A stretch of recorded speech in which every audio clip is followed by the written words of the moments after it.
Welcome back to our second day of live streaming for Made in Brunel TV. I'm joined once again by my co-host Paramveer Bachu. Hello. Pav, how's it going, man? It's going pretty well, I think. Yeah, how do you think yesterday went? Yesterday went really, really well. Yeah. It did. We got to, a lot of people, and I think we got some great stuff. So yeah, no, I think it was really good yesterday. As I said yesterday, it's great to see students in and enjoying themselves and interacting and showing off their projects. It's a little bit of a cooler day today. We're streaming from a rather damp South Bank at the moment, but I mean, it has been unbearably hot. I'm grateful for the temperature. Yes. The temperature is good. Yes. However, it is raining, but the temperature's good. My toes are a little bit soggy at the moment. Oh, okay. So that's a little bit uncomfortable. Yeah. But no, today's going to follow a very similar format to yesterday. We're going to have some student interviews in the morning, followed by some student-led programming in the afternoon, and that will go from 3 till 5. You're going to want to stay for that because you're in for a treat, let me tell you that. But Pav, are you looking forward to that as well? I'm very much looking forward to that. I'm probably going to go into the next room, sit down on the floor and watch that. You're gonna eat some maybe hot wings? Potentially, yeah.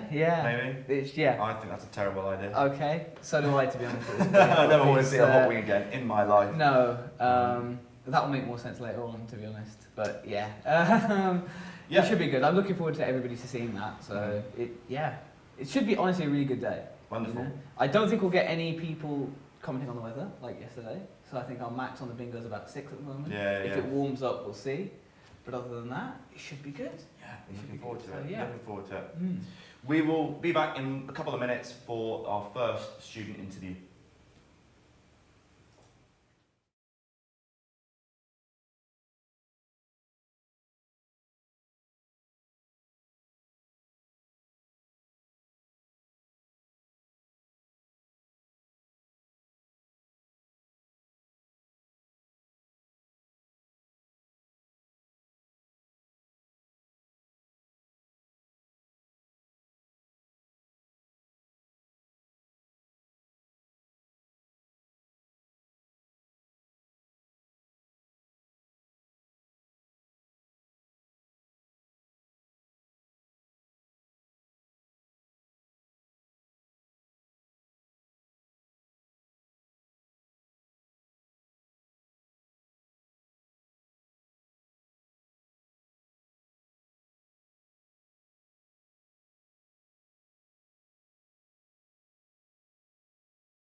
So we're here with our first guest, Will Hardy, and we've actually got our first Viva presentation video of the day. So we're going to play Will's Viva video. This is the HT3 tool changer and the subject of my major project this year. This is the enclosed version of the machine. This is the standard version and the version we're going to be taking a look at today. So, features of HT3. Well, the first feature, and probably the most important, is the tool changing.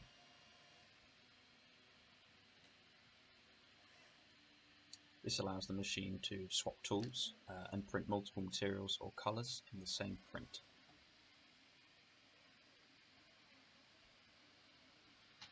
This is obviously a sped up version of the process, and what's happening is the tool head is swapping tools every couple of layers, so it's printing 2 layers of red, 2 layers of black, and layering them up over time. Taking a closer look at the mechanism now, on the left side you can see the electromagnet with the kinematic coupling in the form of stainless steel dowel, and on the right you can see the ball bearings, which are also stainless steel, and the armature plate which couples the electromagnet. Taking a look at another tool change here, and more specifically how we keep the nozzles primed to ensure they're ready to print when they're called upon. So this has been slowed down so it's easier to see, but right as the tool head moves in to pick up the tool you can see the filament being extruded, and this is to keep the nozzle primed.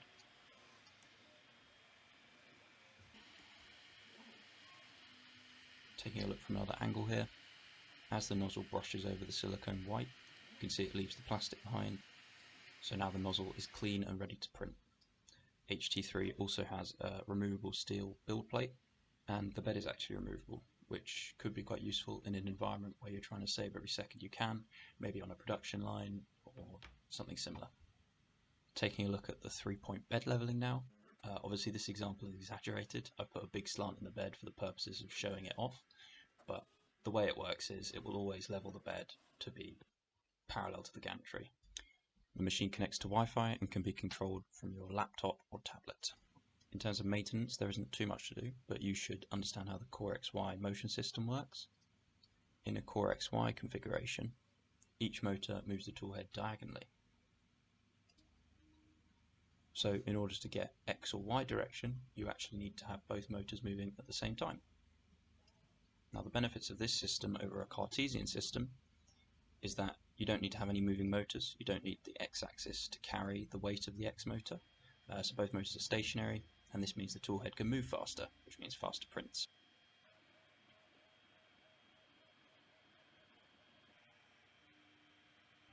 As for maintaining the belts, you just need to ensure they're correctly tensioned, and this is done by loosening the bolts that hold the motor to the mount and pulling it backwards. You also want to keep an eye on the individual tool heads. Benefit of these is they can be taken off the mount, means you can get a better look at them and they are easier to maintain. The main thing to check is that they're still moving freely on and off the mount without too much resistance. There shouldn't be anything caught in the fan, and the nozzle should be clean.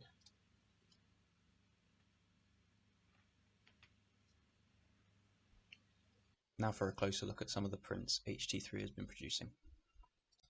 Ornamental or aesthetic prints in more than one colour but the same material tend to work well.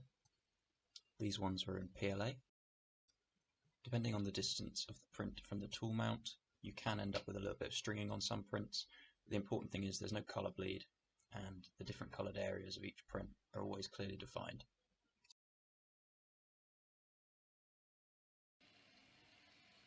So we've seen some multicolour prints, and next we're going to have a look at a multi-material print. This one's printed in PETG. It's tougher to turn. It doesn't make a particularly nice noise when it turns, and this is because the joints and the cubes have fused together slightly because it's the same material. Now on this one, the cubes are printed from PLA and the joints from PETG. Now these two materials will not stick together, and that's exactly what we want for this application, because now the joints and the cubes are properly separate and you end up with a much smoother motion. Now admittedly, printing a better fidget cube isn't exactly groundbreaking, but it does show you that HT3 is capable of printing intricate multi-material models. The machine has only done around 100 hours of printing so far, and so to fully stress test it, it will need to rack up a few thousand. But for now, the mechanism has completed over 5,000 tool changes without an issue, and the machine is churning out really quite impressive prints. So that was Will's Viva for the HT3 tool changer, the video he submitted for his major project. We're going to get into that in a little bit because there is a lot to talk about. But Will, first guest of the day, how you going? How's it doing? It's alright. Got a little wet on the way here, but a little bit damp. I'm feeling okay. Does that count as a weather comment? Because well it was a heat comment last time, but should we do rain comments this time? Well, let's just combine it into weather. Alright, Yeah. so we're at 7. Seven. So 7. Seven. Yeah. It's quite nice and warm in here, so like I've improved 8. anyway. 8. No, how did you find the showcase yesterday? Yesterday was obviously the first day. Really good. There was a lot of people coming past. Some people sort of just come past and go, wow, and why? And some people come past and sort of go, oh wow, this is really cool. I know how this works, and you have a really good conversation with them. Yeah, I was about to say, did you get a chance to talk to many people that came around? Yeah, I think sort of 4 or 5, 6 people stopped, and we had a really lengthy conversation. There was probably 10, 15 more who stopped and said hello, basically. So it was good. Yeah. Awesome. Okay, well, tell us more, man, about this gargantuan project. Yeah, so essentially a tool changer is like a regular 3D printer, except has a special mechanism which allows it to pick up individual tools or extruders, and that makes it sort of like a research platform really, because you can kind of adapt it to whatever needs you want. So I'd say that's the general overview, yeah. Oh, okay. And I think, as obviously I've seen your project before in the book and such. Yeah. And watching the Viva, just straight away you have the model, and I was instantly like, wow. And now I've seen the model in person as well. How many hours did it take you to build that final prototype? I built it over the course of probably 2 months. I built the X-Y axis first, just to check that would work, and then sort of test the mechanism on it. But really, I think probably I did 3 weeks of kind of solid 5-hour days of doing it. So but probably, yeah, it was a lot, but it was okay. Yeah. You spend that much time modeling? No? Okay. No. Oh, right, No, I mean, I'm already bitter because Will's project, which is one of the very few physical models that we do have in the show, is not only the biggest model, it's also right next to my Yeah, presentation. I'm sorry space. about that. So if you could just maybe like give me some pity visitors, just kind of shift them across in I have my actually direction. been pointing them towards your stand. That's, you know what? That's nice. very appreciated. But yeah, talk to me about the mechanics of the product then. Sure. So I guess the mechanism is the most unique part. So the motion system is core XY, which means the motors are stationary rather than moving, which is great because then you can move the tool head faster. But yeah, the mechanism is the interesting bit because that's an electromagnet. So basically it means it can hold around 2 kilos, so you could have a pretty hefty tool on there. And it's really quick because it's just sort of snap on, snap off, so it'll go in and pick up a tool and drop it again. So it's pretty good. Yeah. And what makes this product better than, for example, dual extrusion products that are also on the market? Sure. So if you were sort of coming along to me and saying, I just want to print with 2 colours or 2 materials, I might tell you to get a dual extruder or an IDEX, purely because they're set up for that, and you can actually print, you can do mirror printing where you'll print both of them at the same time, so it's beneficial for that reason. But if you thought, maybe I want to sort of have 3, 4, 5 colours at some point, even if you don't want them at the beginning, you'd be better to go for a tool changer, because you can just add more tools to the tool dock. Basically, it's only limited by the amount of space you have, and the design is scalable, so theoretically you could have one as big as this room and then have sort of 50 tools on it if you really had the parts for that and made it rigid enough. Yeah. So where did the inspiration come from? So there's actually a couple of existing tool changers. It's a new technology, but the main inspiration was probably the E3D tool changer, because I saw that and I saw a lot of people sort of saying, it's amazing, what an awesome piece of technology, but it's kind of not in my price range, or it's not affordable for me. And so I thought, how can we take that kind of massive hunk of metal, which is perfectly engineered, and basically make it out of printed parts, because then everybody can just sort of start to print the parts and print them as they go along and kind of slowly build it up. So that was kind of the inspiration, and I just thought we needed a new, and then from there I realised I need a new type of mechanism because it wouldn't work if it wasn't perfectly machined, and from there, yeah, went with the electromagnet, and that was sort of what drove it. So if the idea is to, print the parts, I'm guessing you've probably made it open source in a way. And if that is the case, do you have any plans to maybe commercialise it, or kits or something like that? Or? Sure. So the original idea was just to make it open source, release a kind of a parts list with a few kind of recommended sellers, I guess, and then the whole design of it, so all the CAD. But obviously the issue with that is if people want to build one, they have to actually source the parts themselves and buy them, and then they're going to be paying shipping from something from Germany, something from China, and it gets a bit much. So if somebody did approach me and said, I'd like to make a kit out of it, I think that would be better for everyone, because then they can have you can just buy it from one place and put it together yourself and just print the parts yourself. So yeah, definitely open to it, but I think Open kits. it will definitely be open source for sure. I'd buy a kit. I'd buy kit. Anyway. Because, I mean, additive manufacturing is something I'm interested in. It's something that I did my major project on as well. Was it something that you've always had a background interest with? Definitely. Or a foreground interest with? Yeah, I think at school we had one. That was going back probably 5 years now, and I was really interested in it, but I had absolutely no idea how it worked. You know, you just see it printing and you think that's cool. And then I sort of played around with them a little bit on and off through Brunel, and then I had my placement last year, where they had at Luwot, which had a fleet of 3D printers, 6 or 7, all running, well, all different types of machines, all running different firmwares, and that was where I really sort of learned about it, because there's just so much going on, and they were breaking all the time, due to some people on the team who I won't mention. But yeah, so that was kind of where it grew, and then this year I figured I'd probably do something with 3D printing, because that was where I've got all this newfound knowledge. That's really cool. It's an awesome project. Yeah. Cheers. Jealousy aside, I think you've done an awesome job with it. Thank you. Can I just ask, as a final question, HT3, Yeah. what does that stand for? I thought you might ask that. Yeah? So basically, Following our naming questions. yeah, that we keep asking. there's so many 3D printers now, it's so hard to find a name that isn't taken in some capacity. So my thought process was, okay, let's just do it with letters. So I just went with H for my name, Right. T for tool changing, and then 3 for 3D printer. Oh, right, okay. Not that interesting, unfortunately. Yeah, there's reasoning behind Logical though. Yeah. Yeah. That one. That's nice. That's a nice linear kind of Yeah. It's a good one, it's a good one. No, Anyway. thank you very much, Will, for joining us Thank you for and having sharing me. your major project. We will appreciate it. We will be back with another student project in a bit.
Hello, we're back with our second student of the day, Peter, and we've also got our second Viva video of the day.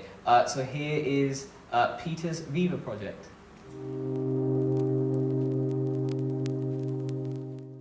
There are an estimated 240,000 people in the UK who currently have edema. Edema is the buildup of fluids in the body causing swelling as a result of the lymphatic system failing. This is common in the lower legs, ankles and feet, but does occur in other parts of the body. Edema is often a side effect of other issues or procedures such as cancer treatment, heart disease or surgical operations.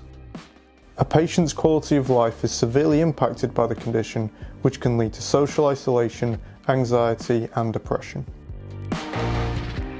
In the early stages of the disease, patients with lower leg edema are advised to raise their legs to relieve swelling while seated.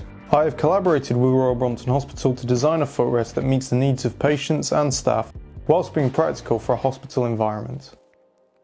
Existing models of footrests do not meet several key requirements for patient care, such as providing bilateral support or being able to change the height and angle of the footrest. Patients with edema are at risk of developing pressure ulcers that current footrest models fail to consider. This can lead to the exacerbation of the condition. To be used effectively in hospital environments, footrests should be collapsible so they can be stored away, lightweight, robust and easy to use. This allows staff to quickly and effectively access the footrest for a patient who needs it. Secondary research was carried out into edema, assistive medical devices and existing footrests to gain a broad understanding into the subject. Through conversations with clinical staff, 8 key requirements for a footrest solution were established to ensure that patient care and usability would be at the centre of the design. These key requirements are to provide effective pressure relief, bilateral support, to be able to adjust the angle and height independently, to be lightweight, durable and easy to store while maintaining a low price. With these requirements in mind, the design process began with sketches which developed into a series of iterative sketch models. As the forms of the model developed, the overall dimensions were guided by ergonomic data collected from users. After a lot of testing and refinement, Levata was born. Levata is a bespoke footrest for edema patients. The design incorporates 2 memory foam cushions on top of a flexible rubber hexagonal mesh that flexes underneath the cushions as weight is applied. This ensures excellent pressure relief for patients and allows the cushion to be easily replaced when it wears out. The footrest frame is made from Kebony, an FSC certified timber made from fast growth softwood, which is then treated with natural oils to create an environmentally friendly hardwood. The warm dark colour of the wood is a stark contrast to the brushed aluminium and chrome plated steel often associated with medical assistive devices. Levata incorporates a double ratchet mechanism with a quick release handle for a wide range of positions and effortless adjustment of both the height and angle. When the footrest is fully collapsed, it has a very low profile, allowing it to be stored underneath hospital beds, chairs, or hung against the wall to reduce the amount of floor space taken up.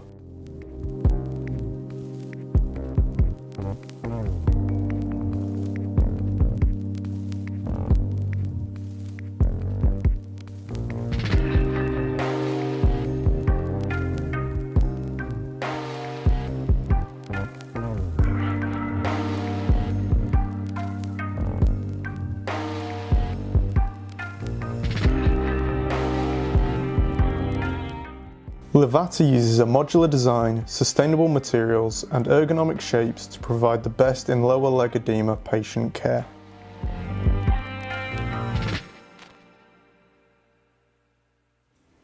So that was Peter's project, Levata? Yep. Am I pronouncing that correctly? Yeah, that's it. Okay. While I'm at the name, would you like to talk us through the name and how you came up with the name? Yes, so the name was derived from a Finnish word, I believe, that's about, it sort of means to support or to elevate. Okay. And because this is a leg rest where you're supposed to elevate your lower legs, it sort of made sense to include it. Yeah. No, I like that one. It's good. Yeah. I like it when people just go A solid from name. different origins. A nice word. Yeah. Sounds good. Sounds designing. Exactly, Yeah, that's exactly what I was aiming for. Yeah. It's great that you managed to work with loads of specialists on your project from Royal Brompton. Yeah, that's it. Yeah. Was there anyone in particular that was extremely helpful, and was there an aspect of your product that you were helped with that you wouldn't have been able to kind of work on without them? Yeah, so my clinical champion was Ferial from Royal Brompton Hospital, and her expertise is in skincare within the cardiology unit. And that's really where I needed a lot of my support because I didn't know anything about edema and patients with the condition. So she was able to point me very clearly to specific patient needs, but also what staff need on a day-to-day basis when they're caring for patients and providing assistance. Yeah. That's really cool. Another thing as well is a little bit of a rarity this year is you have actually made a physical model. Yep. And what we've inadvertently done is we've put probably certainly the two biggest, but also maybe the two most impressive physical models we've got at the show. Sorry, everyone else. Don't take that with a pinch of salt.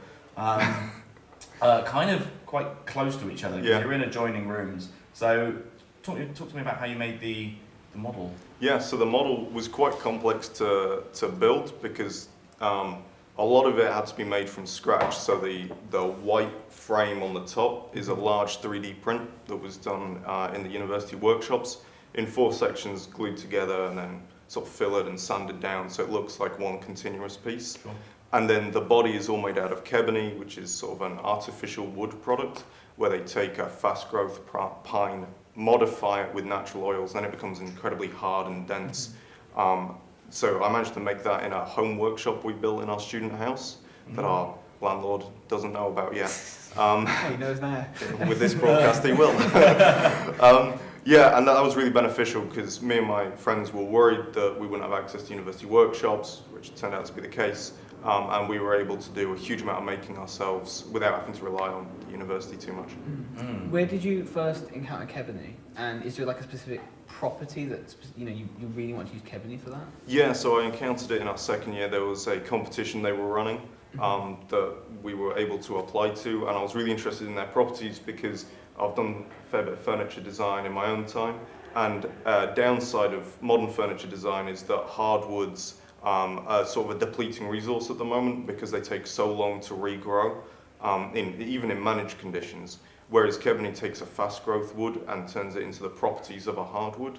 So environmentally, it's got some fantastic benefits, but it's also only used in architectural cladding at the moment. So the opportunity to take a material, use it in a new context was really exciting, and also showed that there's more opportunities for the same technology. Yeah.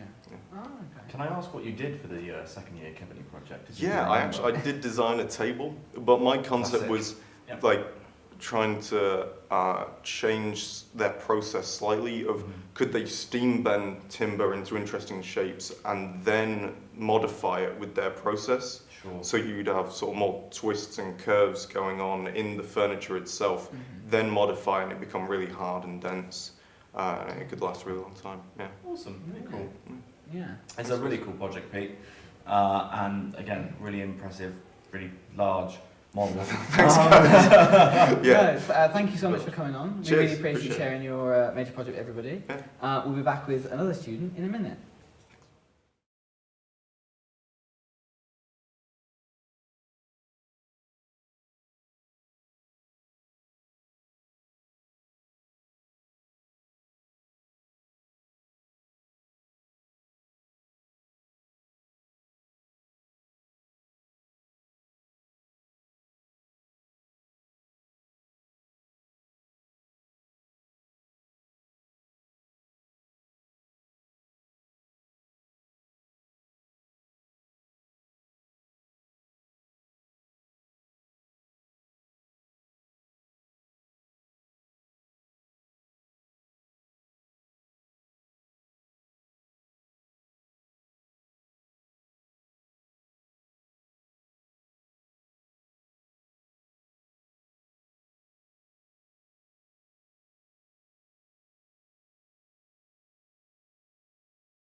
We're back with Danny and her major project. It's the 4th member of the Mib Tv we've had on now. We're I working think our way fourth, through. We're working our way Should through. be Yeah. good, yeah. Danny's got a Viva presentation video, so we're going to play that now.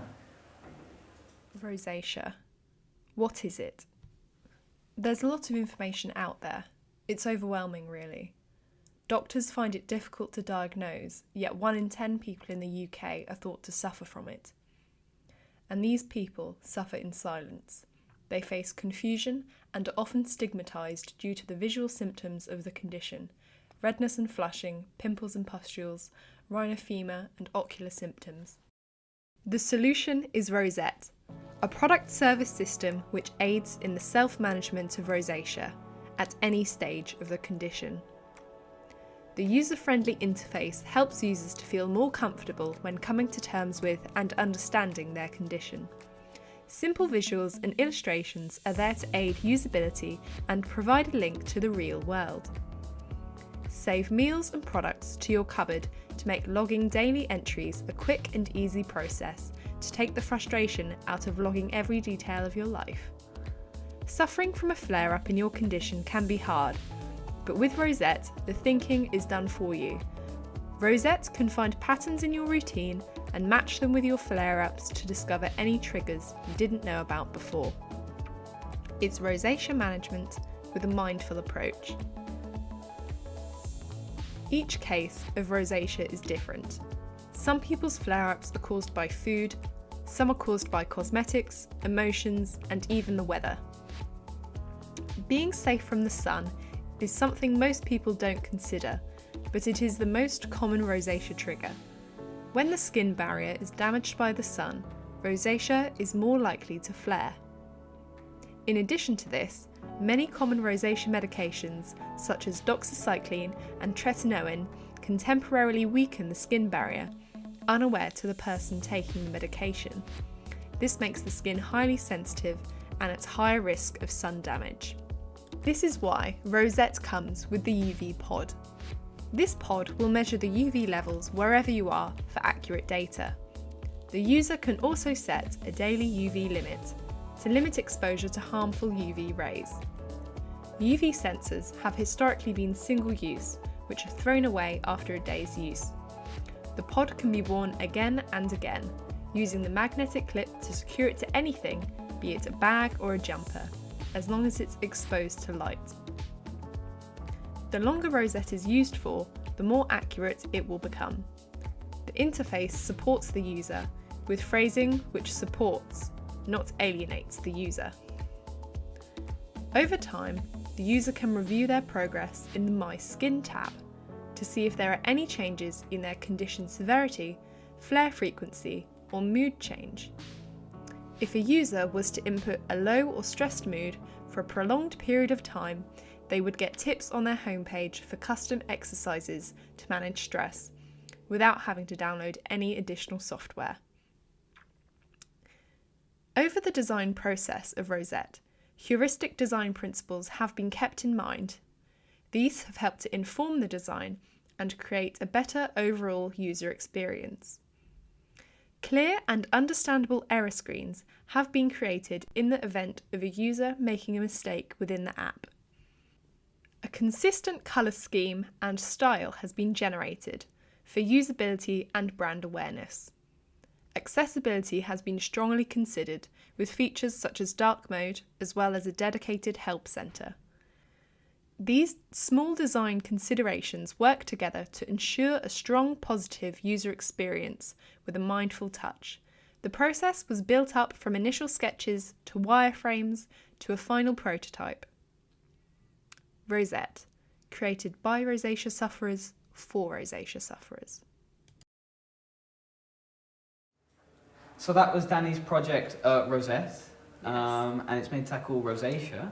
Yes. I find it really interesting that you've chosen to focus on an issue that you've experienced firsthand. What kind of struggles have you experienced with rosacea in your personal life? Well, kind of over my placement year, last year, I ended up, I went on holiday and I got a bit of sunburn on my face, and then over time it kind of snowballed into kind of serious skin damage. I ended up going to the GP back and forth every single week, maybe even twice a week. I was having to get emergency appointments and they just didn't really know what was wrong with me. And I was put on steroids, antibiotics, I had like 50 different moisturisers, and I was just, it wasn't getting better at all. And I ended up having to see dermatologists as well, and eventually I kind of learnt about rosacea, and kind of when you're at first diagnosed, there's just so much information out there, and it's so overwhelming. There's just too much on. There's so many different elements to the condition that's different from, say, eczema or psoriasis, which are more well known in kind of skincare. Like a lot of kids say have eczema, but you don't really hear about rosacea. But it is common. It's 1 in 10 people have it, but it's so underdiagnosed.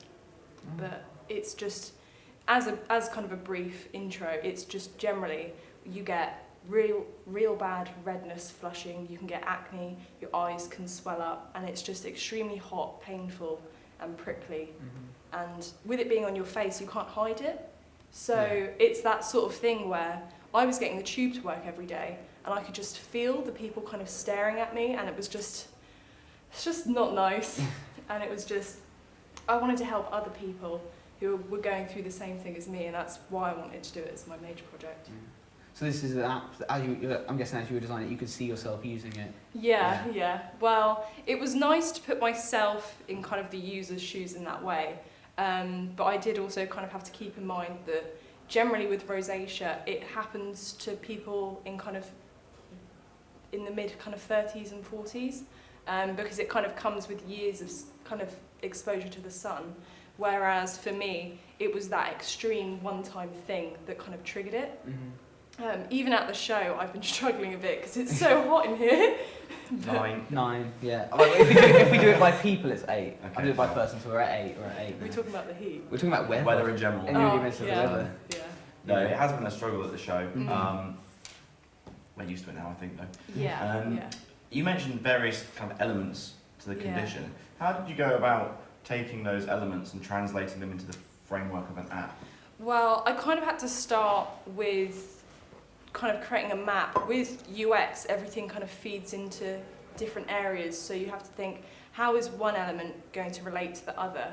And there are a lot of concrete things that happen to different people with rosacea. Kind of every case is different, but I wanted something that kind of encompassed every single area of the condition. So with the product that I had made, that was to tackle sun damage and kind of controlling your UV exposure, whereas the app kind of focused on your food intake and what cosmetics you use on your skin, and kind of taking control of your emotions. And there was kind of a small kind of mindfulness aspect to it as well. So it was kind of important for me to get as much in as possible, but still kind of keeping the clean, simple interface that's kind of, it's not overwhelming to use, and it's just kind of a calming experience for the user. And that calm probably comes through with the colour scheme as well. Yeah. And, you've kind of strayed away from the reds, gone for more blue. Yeah, well, I originally wanted to use red as my main colour. With the etymology of the word rosacea, it comes, I believe it comes from the French rose-coloured, and obviously kind of the red, I wanted to kind of symbolise that sort of, it would just kind of relate more to the condition, and it would be more specific. But obviously red is a powerful colour.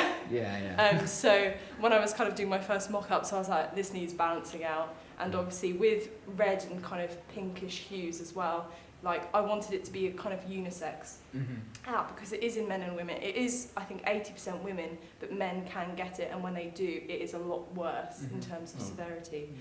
So I wanted something that could be for everyone, and that's kind of why I settled on kind of neutral palette with some kind of bright tones. Okay. It's very interesting. No, thank you very much, Danny, for coming on and sharing your major project with us. Really appreciate it. We will be back with another student project in a second.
We're back with George and his project Yum, but first we're going to be playing George's Viva presentation video.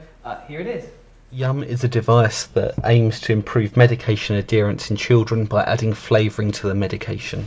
The device comes in a carrying case which can hold 7 days worth of medication as well as flavouring.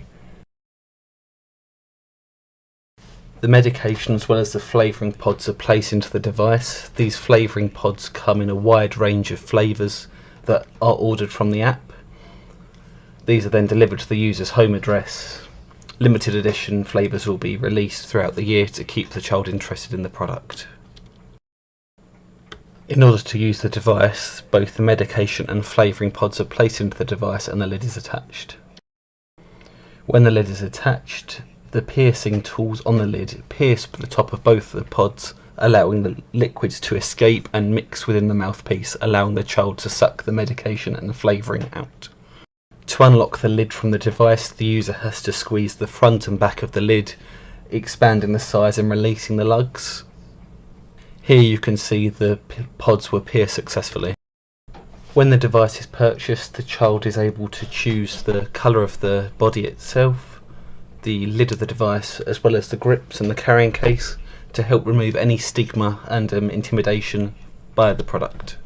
An accompanying app works with the product in which the parent is able to monitor the medication.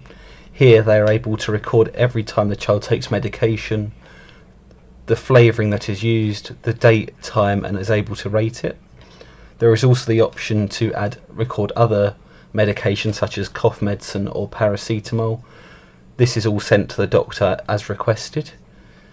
They are able to monitor their stock of the pods they have, both the medication and the flavouring, and from this app they are also able to place more orders. If the user clicks on one of these flavourings, they can see the notes and the rating about that medication from their past experiences.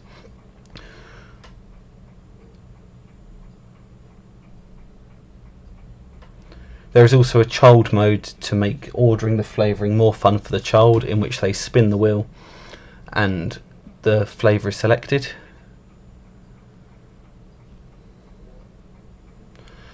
The user's medication history is also visible from this app, being able to backdate every day which medication was taken at what time and the ability to add notes. There is also a community section to the app in which parents are able to communicate and share tips and ideas and support each other. This aids in future product development and helping users that are new. There is also a support feature within the app in which the user is able to speak to an advisor that is available 24/7 for any questions or concerns. They're also able to access frequently asked questions in this section, as well as being able to order any replacement parts that are required as parts wear out.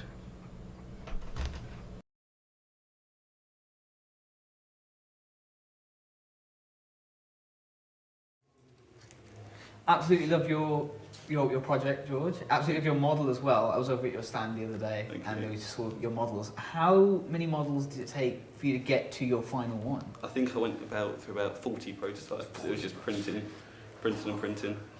But yeah, no, it helped me, all the prototypes. Yeah. Alright, okay. So what was the most interesting fact that you found from like your initial research around children, medicine, that kind of stuff? It was 3/4 of children don't like the taste of medication. Okay. So that's what led on to the product. Wow. 3/4.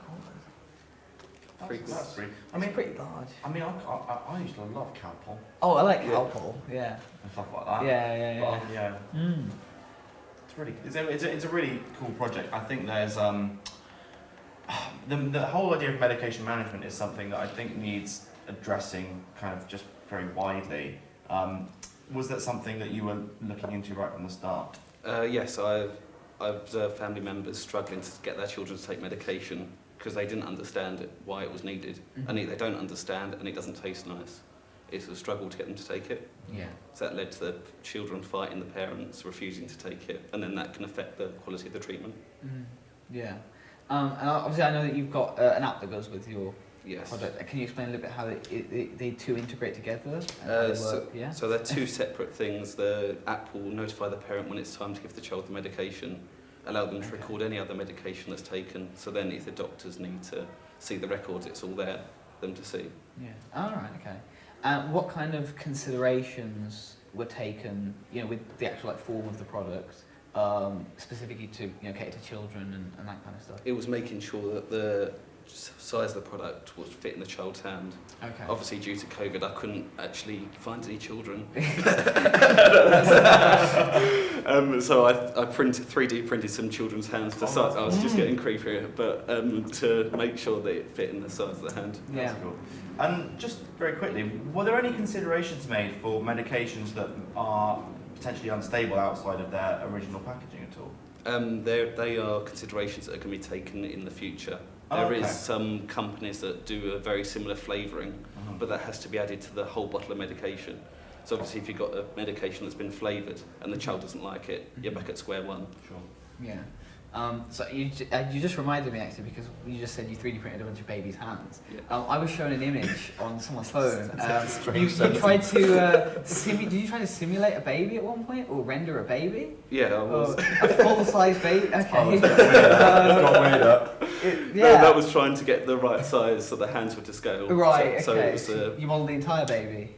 no, just the hand. Oh, just the hand. That Just makes the sense. hand. Okay, That's fine. That's all right. Any more, that'd be weird. Yeah. But no. Yeah. Your project was obviously quite recently featured on the Made in Brunei Instagram. I must say you've got some very nice visuals. Some would say they're rather yum. Ooh. Yum. I'm so sorry. On that note, can you tell us a bit more about the name of the product and why it's called Yum with two M's? It was a 2 a.m. thought, but it was because it makes the medication yummy and tastes nice. So that was nothing really exciting. It just that's where it came it's simple. from. It literally does what it says Yeah. on the tin. It's a bit of a, is it onomatopoeia? No? That sounds like what it is. Yes. Yes. Ah, there we you go. Big Yes. words now. We're I getting was thinking palindrome, but Alright, it's not. okay. It's not a palindrome. It's not a No, palindrome. it's not a palindrome. That would be muy.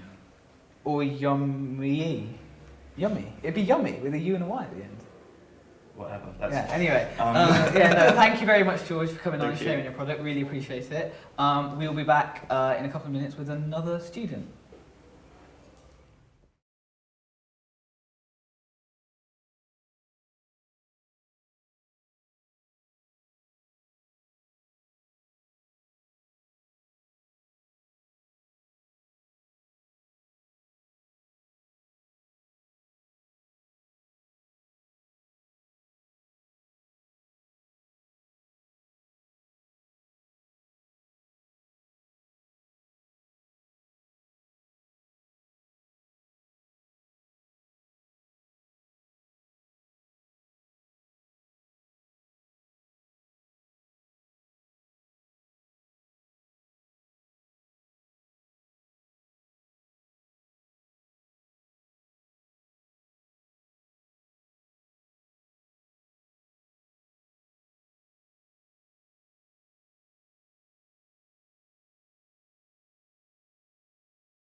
We're back with Isabel, and we're going to kick off again with another Viva video. So here is Isabel's medical Viva video.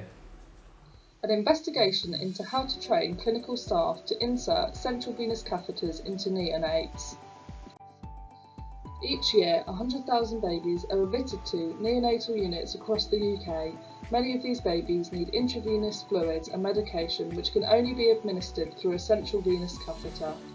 Clinicians perform the procedure to insert a CVC via the femoral, internal jugular or subclavian vein. Currently, the British Association of Perinatal Medicine acknowledges that there are no validated training packages available for CVC insertion and are looking into how to reduce harm after several associated fatalities. The solution: a neonatal CVC training simulator that teaches clinical staff how to safely insert a CVC into a neonate using an ultrasound guided technique. The neonatal CVC simulator provides clinicians with a sensory and specifically haptic training experience that closely replicates the real-life procedure. This project is in collaboration with Guy's and St Thomas's Hospital. This collaboration has provided the opportunity to connect with clinical stakeholders and has allowed for a human-centred design methodology to be used throughout the project. This approach has meant that there has been constant collaboration with clinical staff. Thorough background research was carried out using both primary and secondary research techniques. From interviewing clinicians, I was able to gain an insight into the current training procedures at Guy's and St Thomas's Hospital. To become proficient at inserting a CVC into a neonate can take many years. It starts with learning the anatomy and the theoretical processes. Next, they are required to become competent with ultrasound. Now they will begin by observing senior staff carrying out the procedure and slowly begin to assist, starting with the simpler aspects of insertion. From this insight, it is clear to see how the training is insufficient considering this is a critical procedure on very frail patients. Clinical staff reported that CVC insertion is one of the most challenging procedures they are required to perform. This is shocking as nearly every child in Guy's and St Thomas's neonatal ward has a CVC line. Complication rates are reported to be between 4 and 22%. Here you can see the 4 key requirements that the users specified: looking realistic, feeling realistic, ultrasound compatibility, and to be robust. Different tissue mimicking materials were developed and evaluated. From the evaluation, 3 of these appeared to be feasible from the ultrasound images, samples A, B and E. These samples were then evaluated with repeated needle insertions and tested to find their Young's modulus to determine how robust they were. It was clear that the PDAC was the most appropriate. Bone and vessel mimicking materials were then embedded in the PDAC and sent to the hospital for evaluation. The design was based on CT and MRI scans of neonates. These scans were segmented and converted into a 3D model. When the 2D data is converted into 3D, extensive post-processing needs to take place to create an anatomically correct CAD model. These models are the basis of the final design. Here you can see the final prototype assembled and ready for use. There are 5 proposed training modules: learning the anatomy, practicing ultrasound, the insertion technique, possible complications, and aftercare and removal. The final design is composed of 3 main components. The insert is where the CVC is inserted and is the most important aspect of the simulator.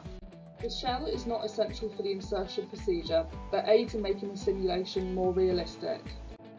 The pump system is designed to create the simulated blood flow through the training simulator.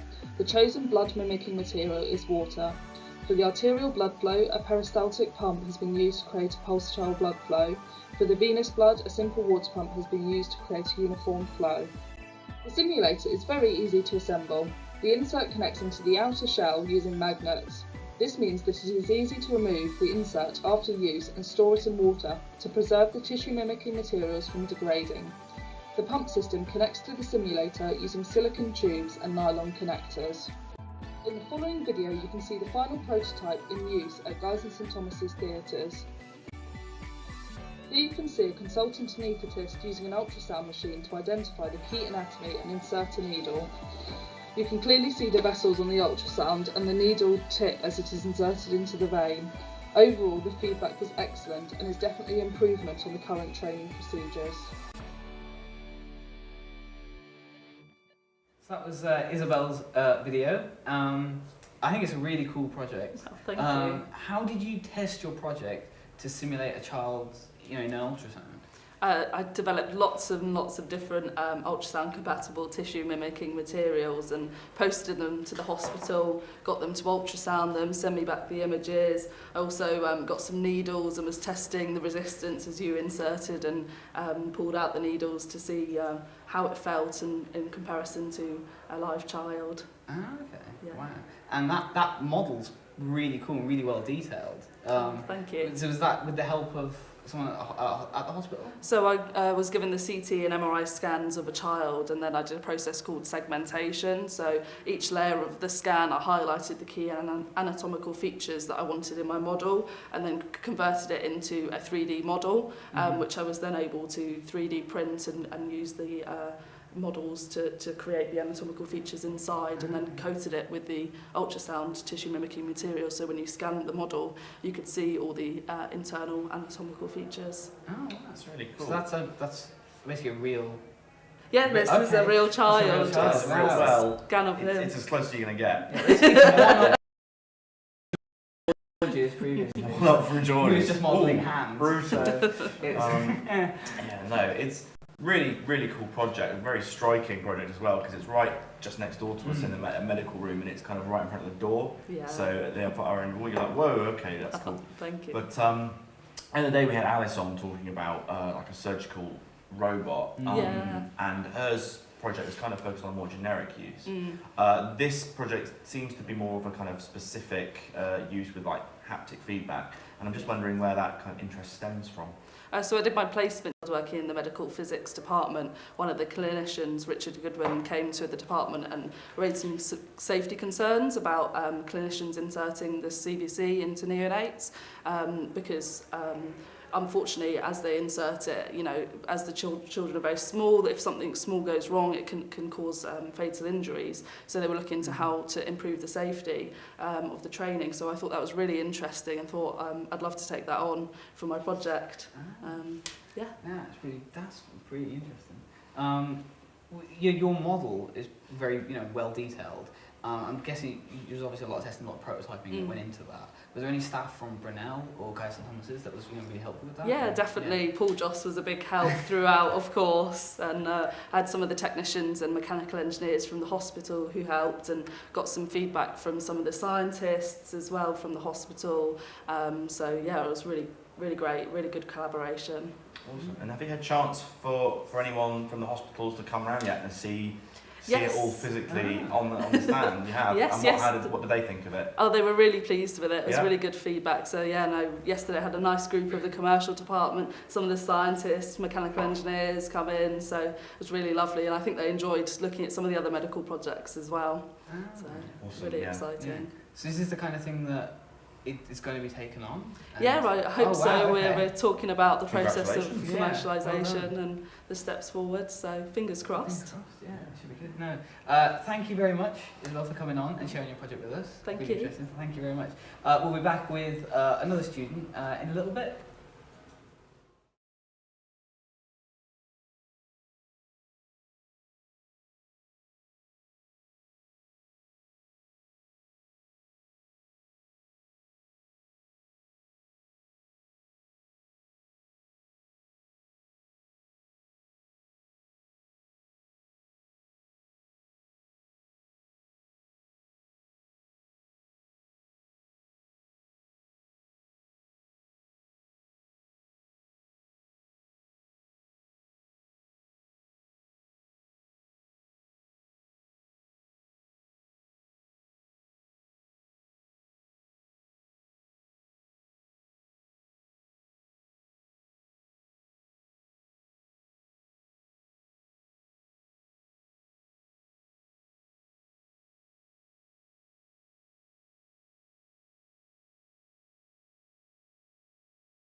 Thank you for joining back with us with Mib Tv on this increasingly damp Friday morning. We're joined now by Jada, who's got her project in front of her. Jada, what is your project, please? So this is Needle Doc, and the brief was kind of to create a sharp spin or a device that helped with the managing of equipment for type 1 diabetics.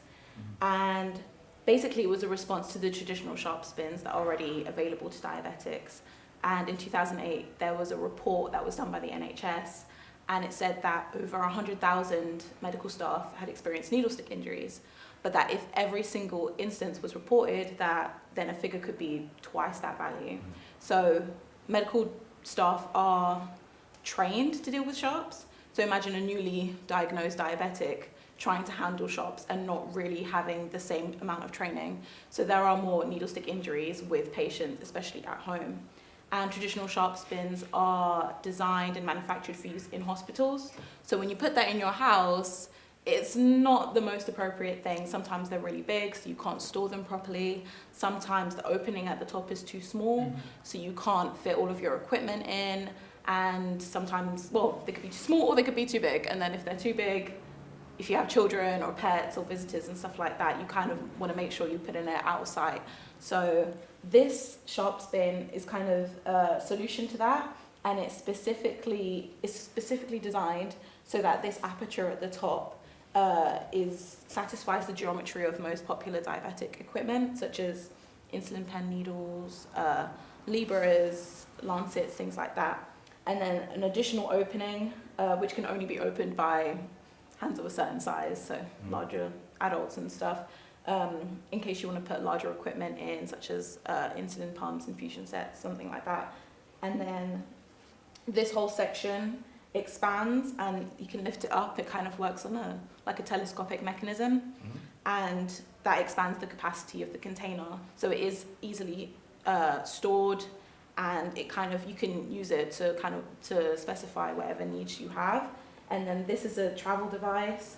So it's like a portable sharp spin, and it's reusable. So if you're traveling on the go, going to work, going to school, something like that, you can store your sharps in the flexible compartment underneath, and then throughout the day, as you're using your sharps, you transfer them from this section to this section of the device. And this aperture here kind of mimics this one as well, so it takes specifically diabetic equipment.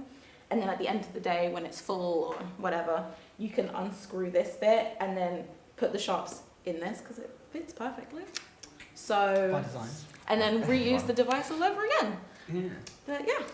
It's awesome. It's a really, really well executed project. Thanks. It seems from like what we've just heard about it that it's quite heavily rooted in the making it as easy as possible for the user, the kind of the human elements to 100%. it. So what kind of considerations were there from that perspective?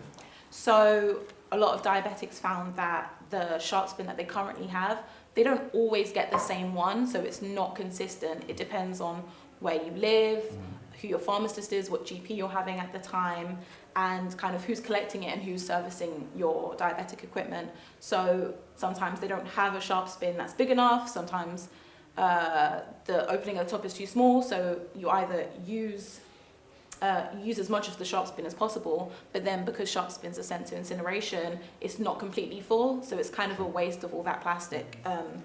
So definitely I wanted to create something that was specified to those diabetics. There are 400,000 diabetics in the UK alone, and it's not, type 1 diabetes is not a condition that you can prevent, and it's currently not a condition that you can cure. So you have to have it throughout the whole of your life, and you have to be able to manage and control it. So just this simple solution kind of makes that day-to-day quality of life a little bit more comfortable. Yeah. Consistency is key, effectively, making sure that you're maintaining the same points of reference. I was just wondering actually about the you mentioned it briefly there in the incineration. Does that follow the same process with needle dock? Yeah, 100%. It's with the at-home sharp spin, this would kind of take that same route. It could be prescribed by your pharmacist, or you could buy it online as well. I definitely wanted to create a solution that could be manufactured quickly and cheap, because current sharp spins are extremely cheap. So to be able to kind of compete with that was really hard for me. But in the end, I am creating a specified solution that people are going to want. And then with the travel device, you don't have to incinerate it. You can reuse that. A lot of diabetics, when they're going to work and stuff, sometimes they keep their used sharps in like a Ziploc bag, or they just have them loose in their bag, which is quite dangerous, especially if you end up getting pricked by your needles. So this device, you can fit it into your rucksack, your purse, whenever, and it is reusable every single day. So yeah. You said at the start that you got a brief. Is this a collaborative project then? Yeah, this is a collaborative project with the company NeedleDoc. Okay. And they did help me throughout a lot of the research and development phase. I spoke to a lot of diabetics as well, and was able to get a lot of statistics from that. And the solution was that they chose to kind of take forward this aperture design, but I really wanted it to be a successful product in the case where I really wanted the user to feel like, okay, this has everything, it has this, it has that, everything that I could possibly need, so I need to buy it. So that's why the further development was done and the travel device was made as well.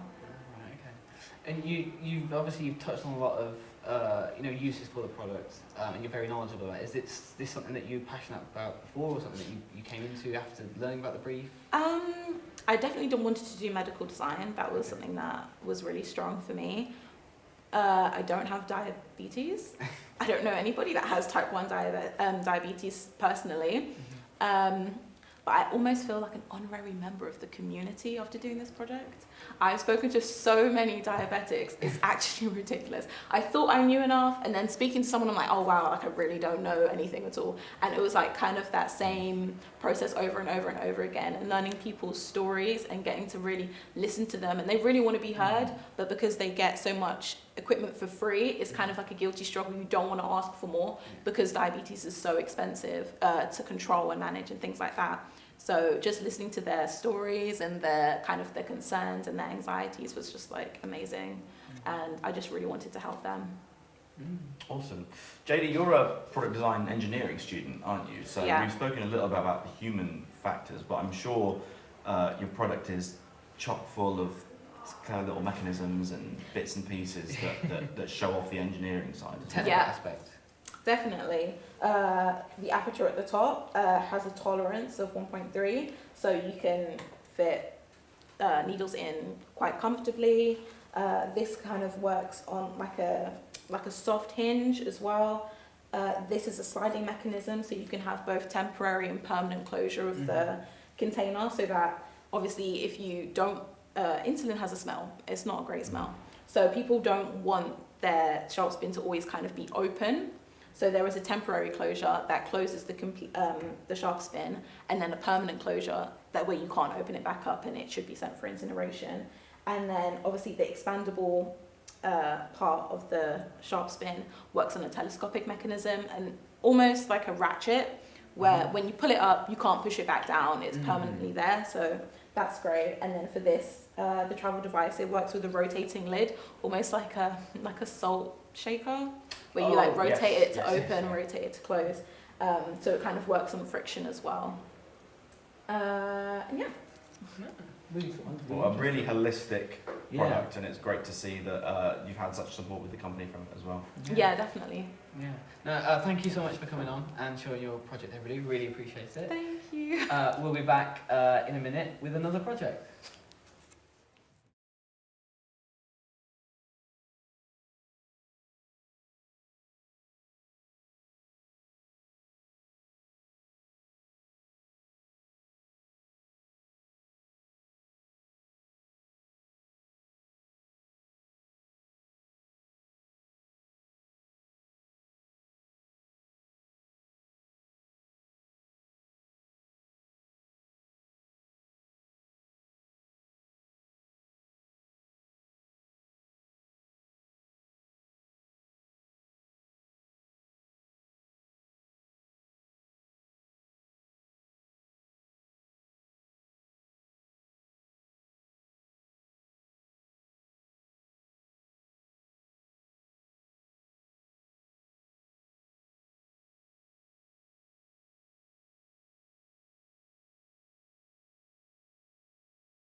We're back with another major project and a familiar face. It's Joe, the director. So we're at Mib member number 5 now. Mib number 5. Yes, that number is slowly creeping up. Joe's got a Viva presentation video, so we're going to show that now.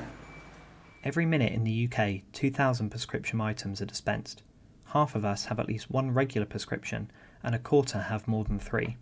Yet, it is estimated that half of all medication is taken incorrectly.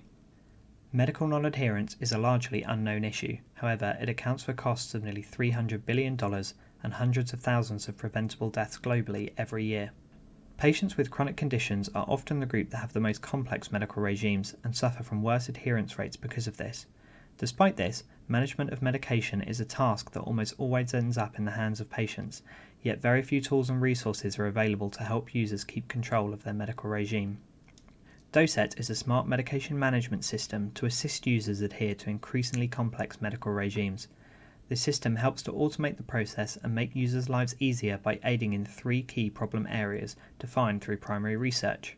Storage, assisting users with their need to organize their medication to ensure it is easily identifiable and to increase ease of access, especially when traveling.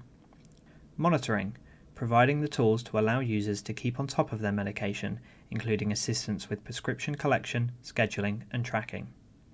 Education, increasing access to information around medications in a way that is easy for users to understand. There are 2 key elements of the final solution, a product and application. The product is available in 2 variants, the DoSet and the DoSet XL. The DoSet is perfect for everyday use, holding up to a week's worth of medication. This product is designed to be on the user's person and is easily stored inside pockets. The DoSet XL is designed to be used for larger form factor medications such as inhalers, eye drops, and injections, or to be used for longer trips away from home where more storage space is required. Both products follow a similar form with the same organic shape, and both feature interchangeable trays that can tailor the product for each user's personal needs, and both feature tools to assist users administer their medication, in this case a tool where users can easily split their tablet medication into evenly sized pieces. The application tracks the user's conditions and recommends medical schedule changes with the help of AI. Users can effortlessly log a dose taken with NFC integration, plan their medication schedule for trips away, and access learning materials focusing on their condition and tips to increase adherence. The application homepage features all of the user's need-to-know information. A notification tab hosts a weekly overview of the user's adherence, alongside notifications regarding changes with their medication, such as medication running low, or the application recommending changes to the user's schedule based on their adherence patterns. The homepage also features all of the user's upcoming medication and shows the last medication they took to ensure they keep on track. The navigation bar is found at the bottom of every screen and ensures that users know where they are within the app at all times. The larger blue action button on the navigation bar can be used to access the top-level functionality of the app. Logging a medication is as simple as tapping your phone onto the DoSet case, with the integrated NFC module logging the time and informing the product's onboard computer and the application. Medication can also be manually logged using the action button and selecting the medication and time that it was taken. Logging a side effect is done in a similar way. Simply tag the side effects you are suffering from and click confirm. These are stored in your medical history, and AI can help identify potential triggers with the medication you are taking. To plan your medication for a trip away, you can select the dates of the trip, and the application calculates how much medication is needed and whether you have enough or need a refill before you go. The medication cabinet keeps track of all the medication the user takes. Here, they can view their schedule for any given day or see their archived medication. Adding a new medication can be done manually or automatically by scanning the medication packaging or barcode. Setting up the medication adds it to your medicine cabinet. Each medication also has an individual page where you can view the key information, add your own notes, and see the key things to avoid. Here, you can also order a refill to your prescription when you are running low. The Insights page keeps track of users' adherence, giving the user a score based on how successfully they are following their medical regime. Providing the user with one overall score rather than an unrealistically large set of goals gives them more incentive to improve. They can also look back on their medical history, seeing what medications and side effects were logged on a specific date. The Profile section allows the user to manage their account info, clear their data, or even delete their account. The user can also see the status of their products and view the medication inside each one. When working together, the docet case and application provide a holistic approach to the issue of non-adherence. The solution takes advantage of available technologies and utilises them to create an innovative tool to assist users with their self-management.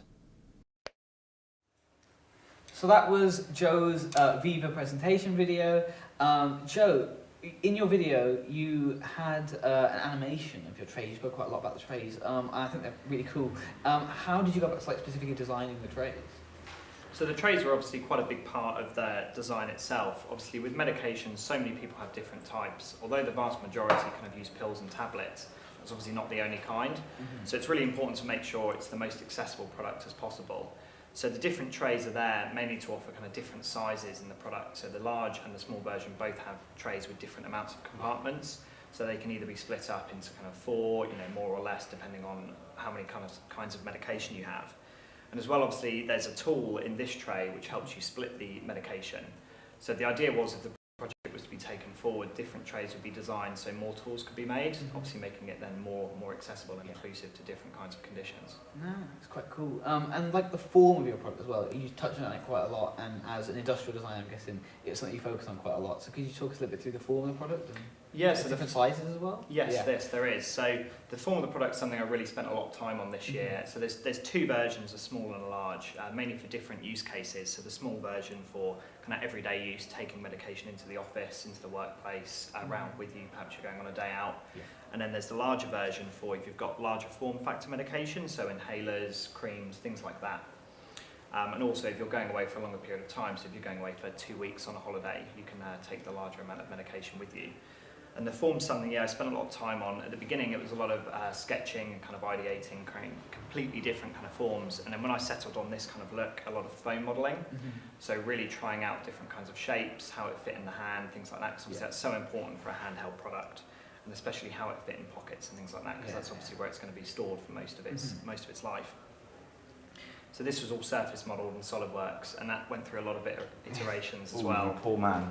Yeah, that was a tough one, but it's really enjoyable actually. It was useful to kind of advance that skill, because it's obviously something that's not that easy to do. Then 3D printing a lot of those forms to kind of see how they felt, and slowly kind of finding the right form from that. Awesome, yeah. It's a seemingly very simple little box, really. It's a medication management, but you've packed this thing full of tech to make the user experience element of it as seamless as possible. Yeah, so the real key of the product was, and its kind of unique selling point, is that it just takes as many tasks away from the user as possible. So there are obviously other products on the market, medication storage devices, there are apps to help you remember your medication, but the problem is none really work together, and none offer an automation to so many of the things you have to do. With apps, you still have to enter all of your medication yourself, organise or prepare your medication to take it.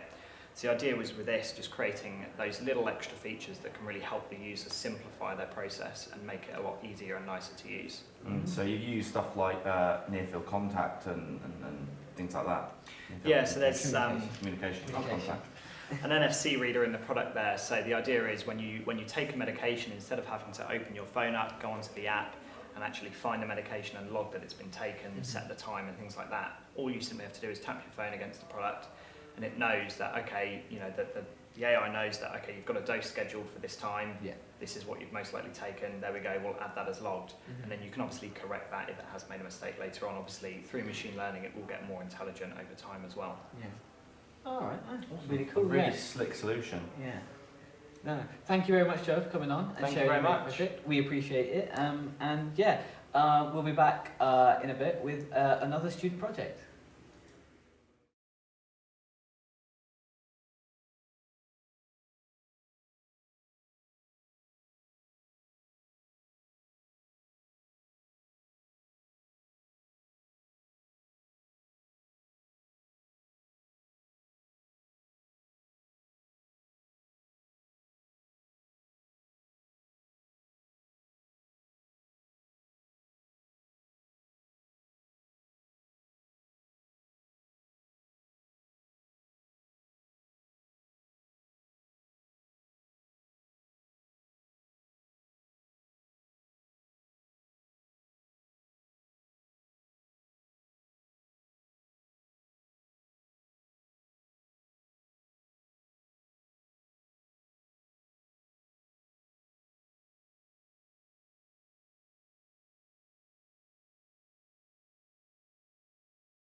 We're back and we've got Juliet on.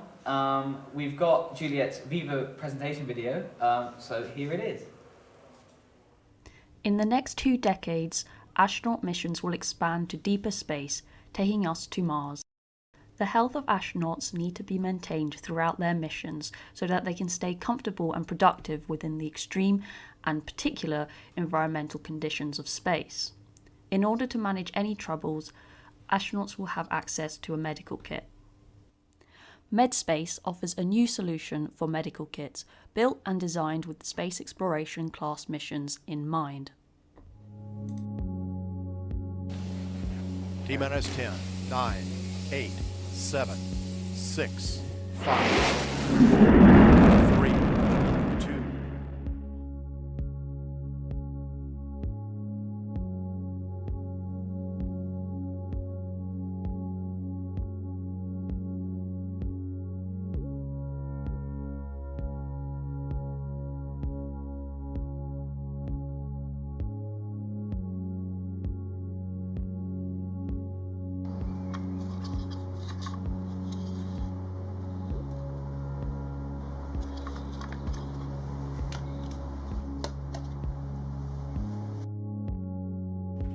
Taking a look at the bottle in closer detail, we have a locking mechanism. The lock is designed to withstand vibration, but can still be easily rotated and removed to gain access to the medication inside the capsule.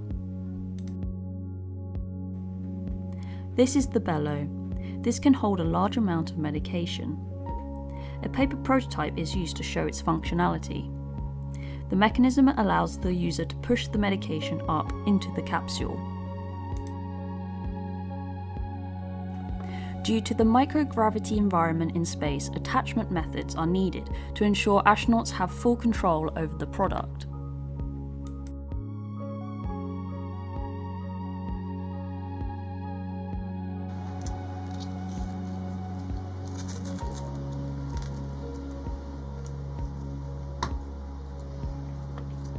Velcro is commonly used in space.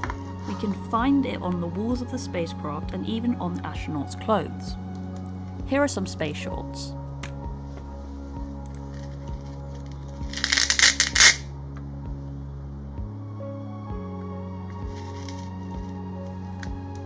Now we will look at the medicine dispenser. This has been designed for everyday use and is personalised to each crew member. A sliding door can be opened and closed to get access to the medication.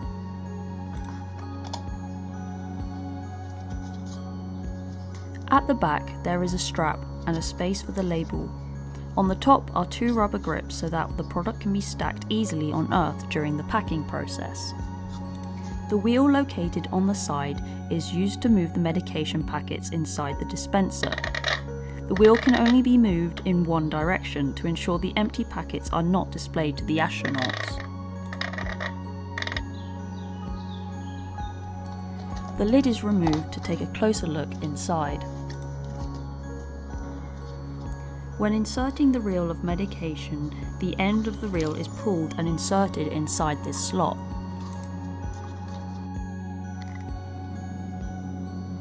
When the reel is rotated, a new medication is revealed when the sliding door is opened. Here is a mock-up of a reel of packets. In reality, this would be lots of medications. However, for demonstration purposes, this reel can be rolled up to create a much smaller footprint.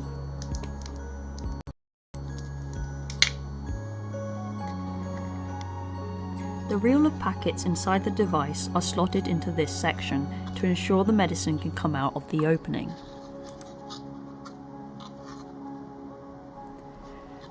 Here are some blister packs. The examples here have a lot of wasted space, unlike the MedSpace packets.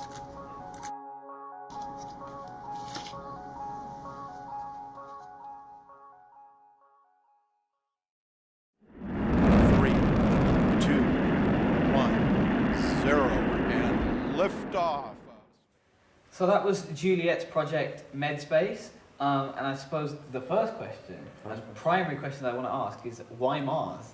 So the reason why I chose to go to Mars was because NASA is actually aiming to go in 2024. So if you think about it, that's pretty soon. And so at the moment, there is a medical kit for the International Space Station. And it's not been developed in mind to go to places like Mars. So that's a really vital part of like space development and testing that needs to happen by 2024 to ensure that the health of astronauts are going to be okay for a mission which to Mars will take about 6 to 8 months. Yeah. And what kind of testing did you do with your project then to kind of check that it would work? You know, I did do something quite interesting because obviously it's quite hard to test for a project which is in space because we're on Earth.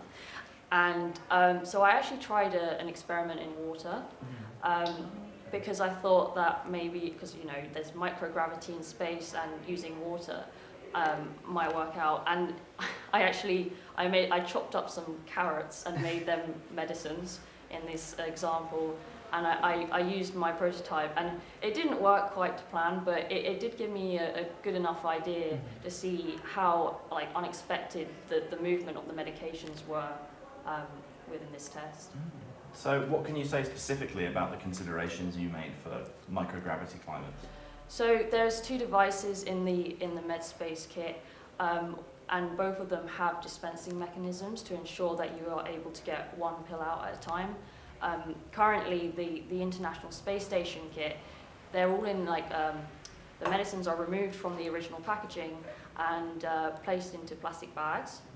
And obviously you can imagine when you're opening a plastic bag in microgravity, all of them are going to fly out.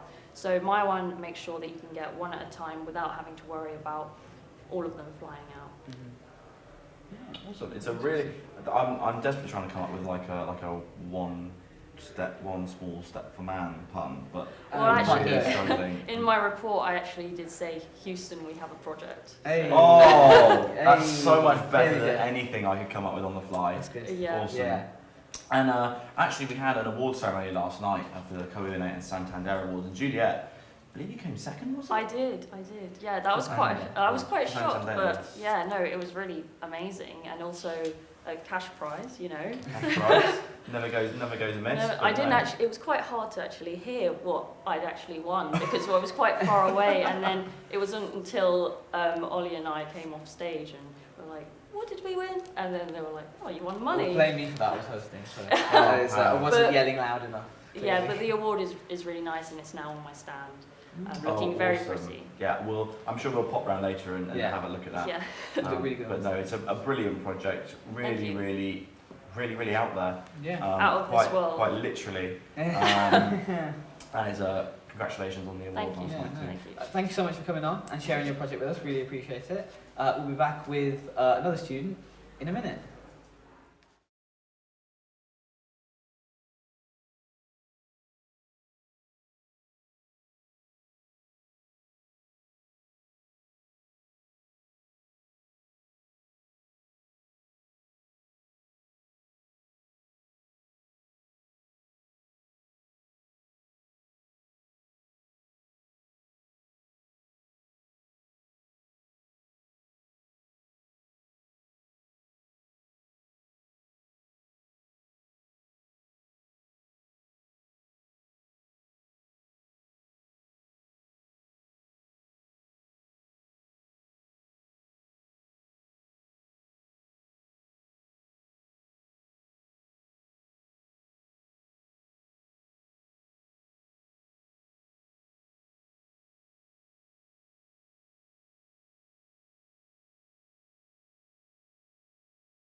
We're back with another student project. We've got Karishma with us. Karishma's got a Viva video, so we're going to play that right now. Menopause is a natural event that happens to every woman as they head towards the end of their childbearing years. Menopause begins when a woman's ovaries decrease the production of female sex hormones, estrogen and progesterone, causing a reduction of eggs each month. A woman has reached menopause when she has not had her period for 12 months consecutively. This means her ovaries has not released an egg. There are 3 stages to menopause. Perimenopausal stage, when a woman starts to experience menopausal symptoms due to the hormone changes, but still has her period. Menopause, when a woman is in the process of not having her period for 12 months consecutively. And postmenopause, when a woman has not had her period for 12 months and after. When women enter the perimenopausal stage of their life, their female sex hormones, estrogen and progesterone levels fluctuate, triggering major physical and emotional health challenges that directly impact their relationships and well-being. This fluctuation is continuous throughout menopause and postmenopausal stages, with symptoms lasting up to a decade either side. A study from TUC showed that 80% of women experienced noticeable changes during the perimenopausal stage of their life. A survey of 2,920 women exposed that 66% of these women were incorrectly diagnosed with depression and were offered antidepressants by their doctor. Another survey highlighted the impact of menopause on a woman's family life, with 50% of these women saying that menopause affected their home life and intimacy with their partners, causing a tension in their relationship. The same survey also highlighted that 38% of partners felt helpless and did not know what to do. Despite being a natural event that happens to every woman, the subject of menopause is shrouded by secrecy and is seen as a taboo subject that women should not discuss. The consequence of this is that women are often felt unprepared and alone. The lack of information around these symptoms results in half the population suffering in silence and are caught off guard by the repercussions of these symptoms. Now presenting Alina, a discreet intuitive service that blends into the daily routine to help perimenopausal and menopausal women. This is achieved by tracking estrogen and progesterone levels through saliva. The continuous recording of users inputting their symptoms into the interface will allow for machine learning to predict upcoming symptoms these women might endure based on previous input. The predicting of symptoms will allow women to prepare themselves for any vasomotor, physical and psychological symptoms they might endure. Alina separates itself from existing products because it incorporates a combination of accurately tracking female sex hormones in women, qualitatively tracking women's mood and well-being, providing educational support and creating a community amongst the users. Offering educational and community support are vital features to help support women because it creates a safe space for women to educate themselves and not feel alone throughout the journey. Current existing services aimed at menopause only record their symptoms. They do not offer any analysis on their symptoms, meaning that women are missing out on vital information about their symptoms and their body. Alina is a 2-part solution, the first being a biosensor and sample sticks. The user will use the sample sticks to collect the saliva sample and insert them into the biosensor. The biosensor has 3 touch points: the on and off button, the timer function, which times how long a user should keep the sample sticks in their mouth, and sync button, which syncs the data from the biosensor to the interface. When the user interacts with the biosensor interacts back with the user. When turned on, the biosensor emits a white LED. When the timer button is pressed, the LED emits a green colour, and then a sound is played once the time is up. When the sync button is pressed, the LED turns blue, signalling to the users that the data is sent to the interface. The interface is where the results will be displayed to the user. The interface displays the hormone analysis to the user and breaks it down into accessible chunks of digestible information so the user can understand how their hormones imbalance might affect them psychologically or physically, or both. The user will also be able to input information such as types of symptoms they experience, mood diary, food and exercise regime into the interface. This creates a holistic image of their lifestyle, which can affect menopausal symptoms. The user will also be able to access educational resources and be able to communicate with other users about their experience, creating an Alina community.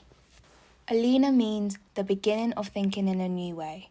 and therefore it is time to stop shrouding menopause with secrecy and begin to look at it differently, and to empower women to stop feeling ashamed of their experience. So that was Karishma's project, Alina, and yeah, I just wanted to ask, you mentioned that you've kind of tried to tackle the topic that's kind of shrouded in secrecy.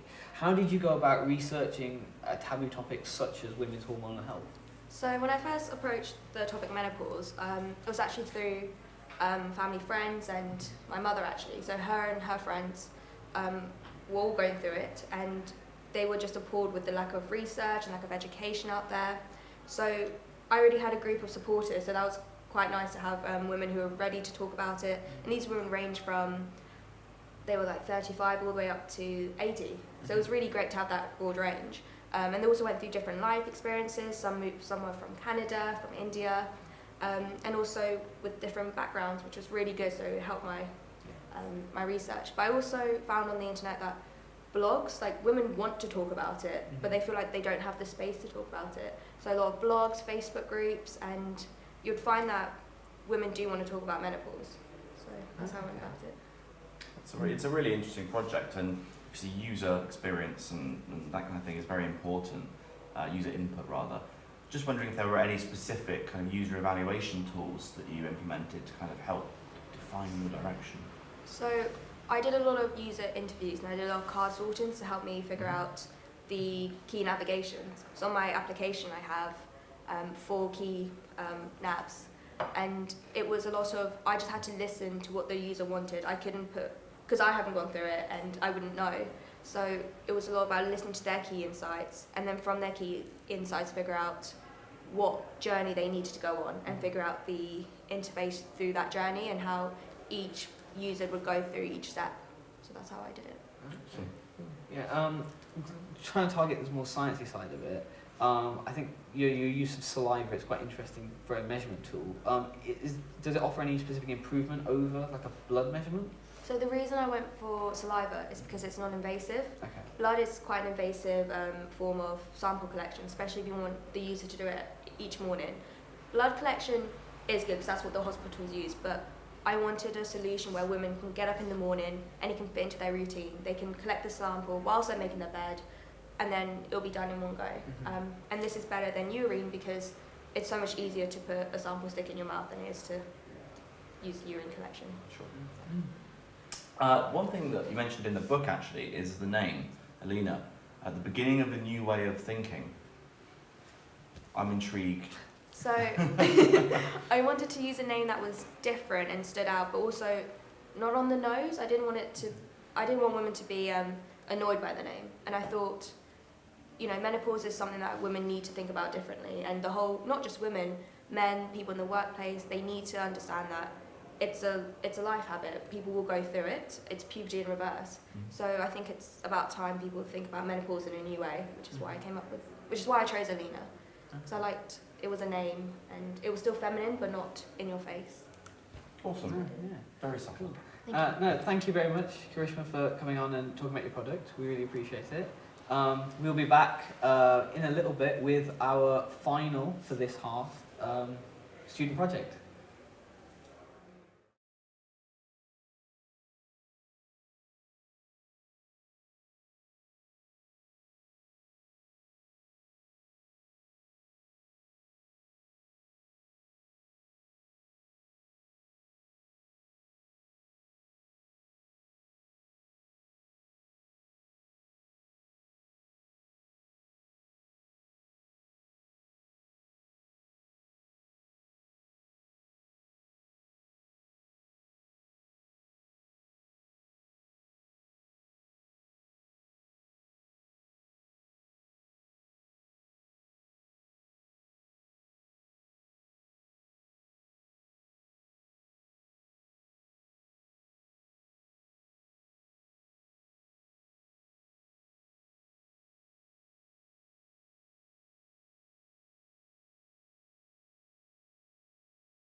Thank you for joining back with us. We're joined now by Maria, who's our last student of the first morning sessions. We're going to talk about your project at Nexo. Yeah. So give me a little bit of an idea of what it's about. So Nexo is a configurable walking aid that takes the individual user's parametrics, for example, their body weight, how much input they need, how much output, how much adjustability they need, and then that is input into the computer that then generates the specific design, and this is 3D printed to the individual user that then goes and it gets placed in the sock that is worn on a leg. Awesome. So why 3D printing and what kind of 3D printing? So this is using SLS, and SLS, for those people that don't know, is... Really? You're throwing this on me? What? Yeah, I don't know. You tell me what SLS Selective is. laser. Selective laser syndrome. You didn't know that, totally. Yes, I I know. did. I just want to make sure that you're not trying, to throw me under the bus. Okay, fine. I'll take a step back. It's okay. But yeah, what did you ask me again? Why 3D printing? Why 3D printing and what kind? Yeah, 3D printing was just because it allowed for basically to create a system where every product can be specific for every user. Most walking aids are just generic and they provide very low support. It's exterior, for example, walking aids, and so they're not specific for the user's needs. This way you can identify, oh, this person struggles going up the stairs, so I can adjust this specific section of the design, and it can help the person in a more effective way. I think the customizability is obviously a key point. It is the point of your product. But what kind of research did you do with people to kind of figure out their needs and how to adapt the product? So most of my research was based off of research papers from elderly people, walking aids, stair negotiation, what were the risk factors, where did they fall, and where did they struggle, to analyze how can I make a product that can be, with different constraints, can be 3D printed to be personalized for each specific scenario. So obviously not everyone struggles going up the stairs. Some people struggle with walking. So it needed to be something that could cover a wide range of elderly people problems. Awesome. You mentioned parametric design, and parametric design is something that's kind of becoming slowly synonymous with this idea of mass personalization and mass customization. And I just wanted to know what kind of parameters on the product are being changed based on the user's specific requirements. So the thickness of it changes depending on the user's weight, obviously, and when this is localized on the person's knee and leg. So at that specific point in your body, you tend to have 3 to 4 times the user's weight and forces being applied. So it needs to be something that can withstand the user's weight. So the thickness changes, the amount of loops in this section also change depending on how much spring back the person needs or how easy it is to bend. Obviously, if someone really struggles to bend their knee, they would want something that's easy to bend but also has some type of spring back. So this would be more of an option. It also changes in length and height depending on the user's specific measurements. And it also changes in terms of the angle on the middle section for shock absorption and also increased spring back. Awesome. I know that you explored a lot of different options with this project, and for a little while you were kind of playing about with this idea of soft robotics and embedded sensors and stuff. Why is that not something that you chose? Why did you change tack? Well, soft robotics industry is still not as advanced in terms of wearing something on your body that is not incredibly chunky. I initially wanted to use pneumatic actuators, but obviously to use that you'd have to have an air pump, and I thought it wouldn't really be suitable for a 6-year-old that already struggles with mobility to be carrying a backpack with, air just to help them. So I decided to go more in a flexure direction because it still gave the increased mobility and help them and with spring back and all the things that they struggle with, but obviously is lightweight in comparison to having a pneumatic actuator. Awesome. Yeah, Very really cool. So I think from me, I just wanted to ask how you went kind of about like testing it and just checking that certain things you were doing for personalization was right, really. So most of my testing was done through simulations. Okay. So I started initially figuring out the design because it had to be specific in order so that I could change it for all the different scenarios, as I said before.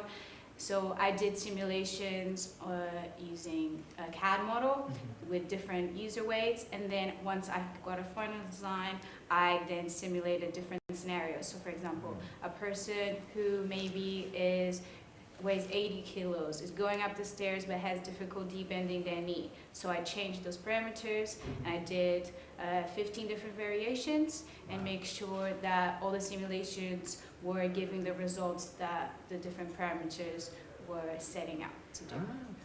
Awesome. A really comprehensive approach, I think. Yeah. There's one last question from me, because we've been having a little bit of fun with students' names. Yes. Not your name, the name of the product, to clarify that. Nexo, where does that come from? Well, what if other people said that? Did they say something very philosophical about their name? It's been a combination of just puns, conjoined words. If there's a foreign legitimate words. meaning behind it, Yeah. there's some people who've got that as well, but... Well, yeah. there's not an actual meaning. I think it came from a Portuguese word that I can't even remember what it was. It's like adjacent to is the original word, and then I played around with it. I wanted something like simple, catchy, and I was like, Nexo looks like the next thing.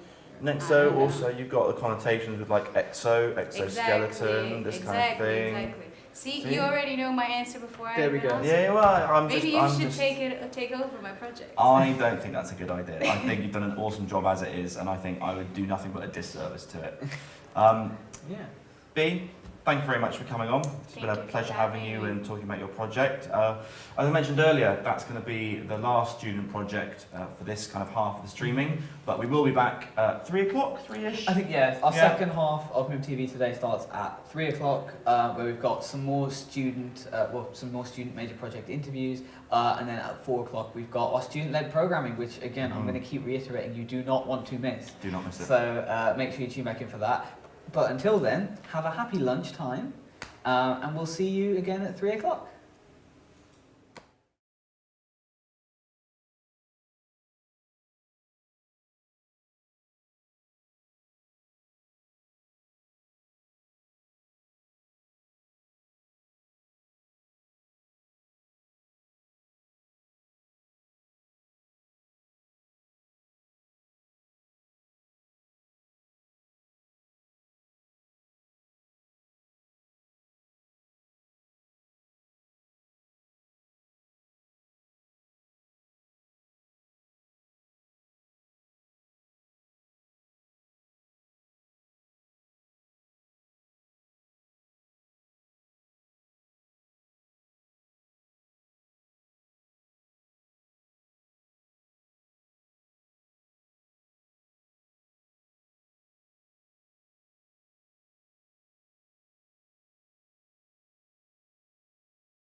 Ladies and gentlemen, welcome back to the second half of our Mib Tv schedule.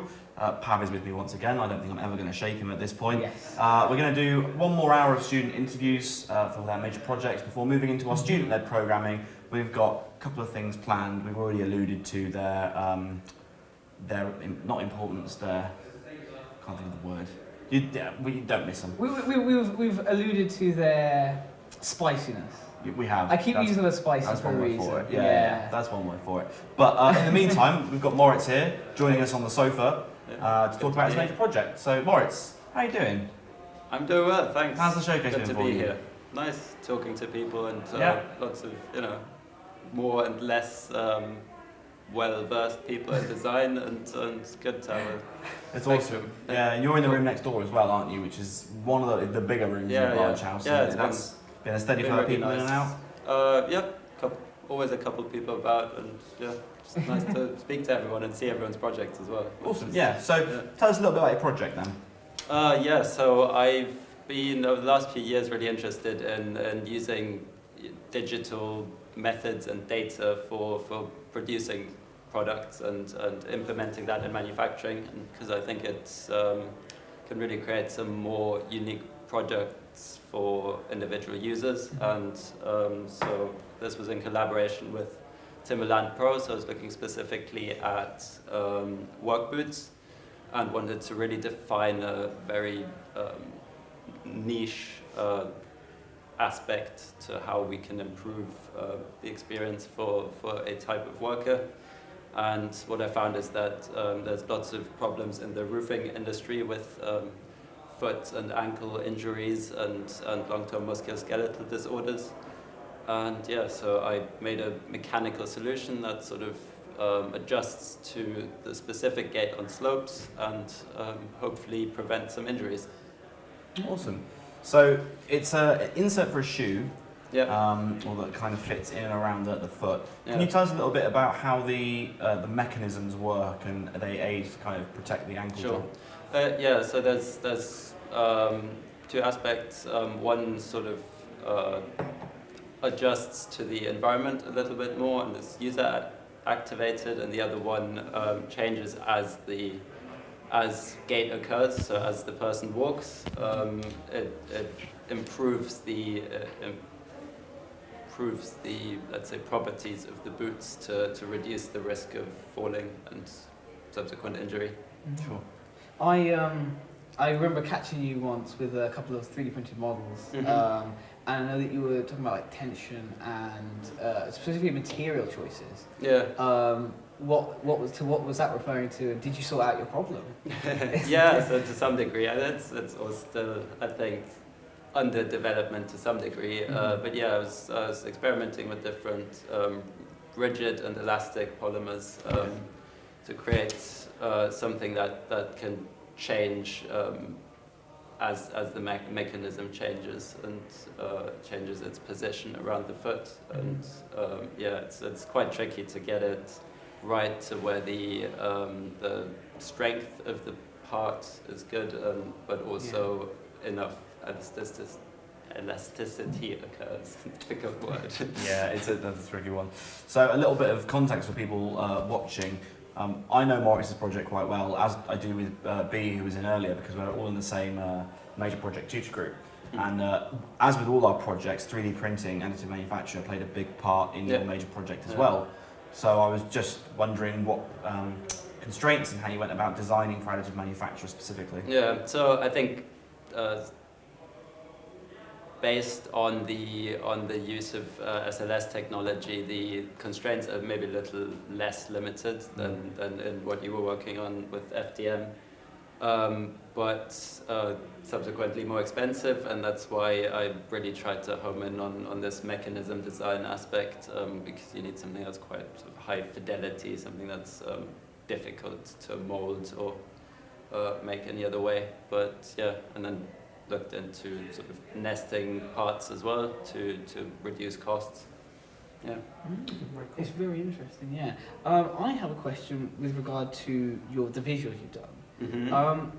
Honestly, is it a model or is it a render? Because it looks amazing, whatever it is. it's a rendering. Oh wow, okay. Overlaid on some images of the boots for reference. Okay.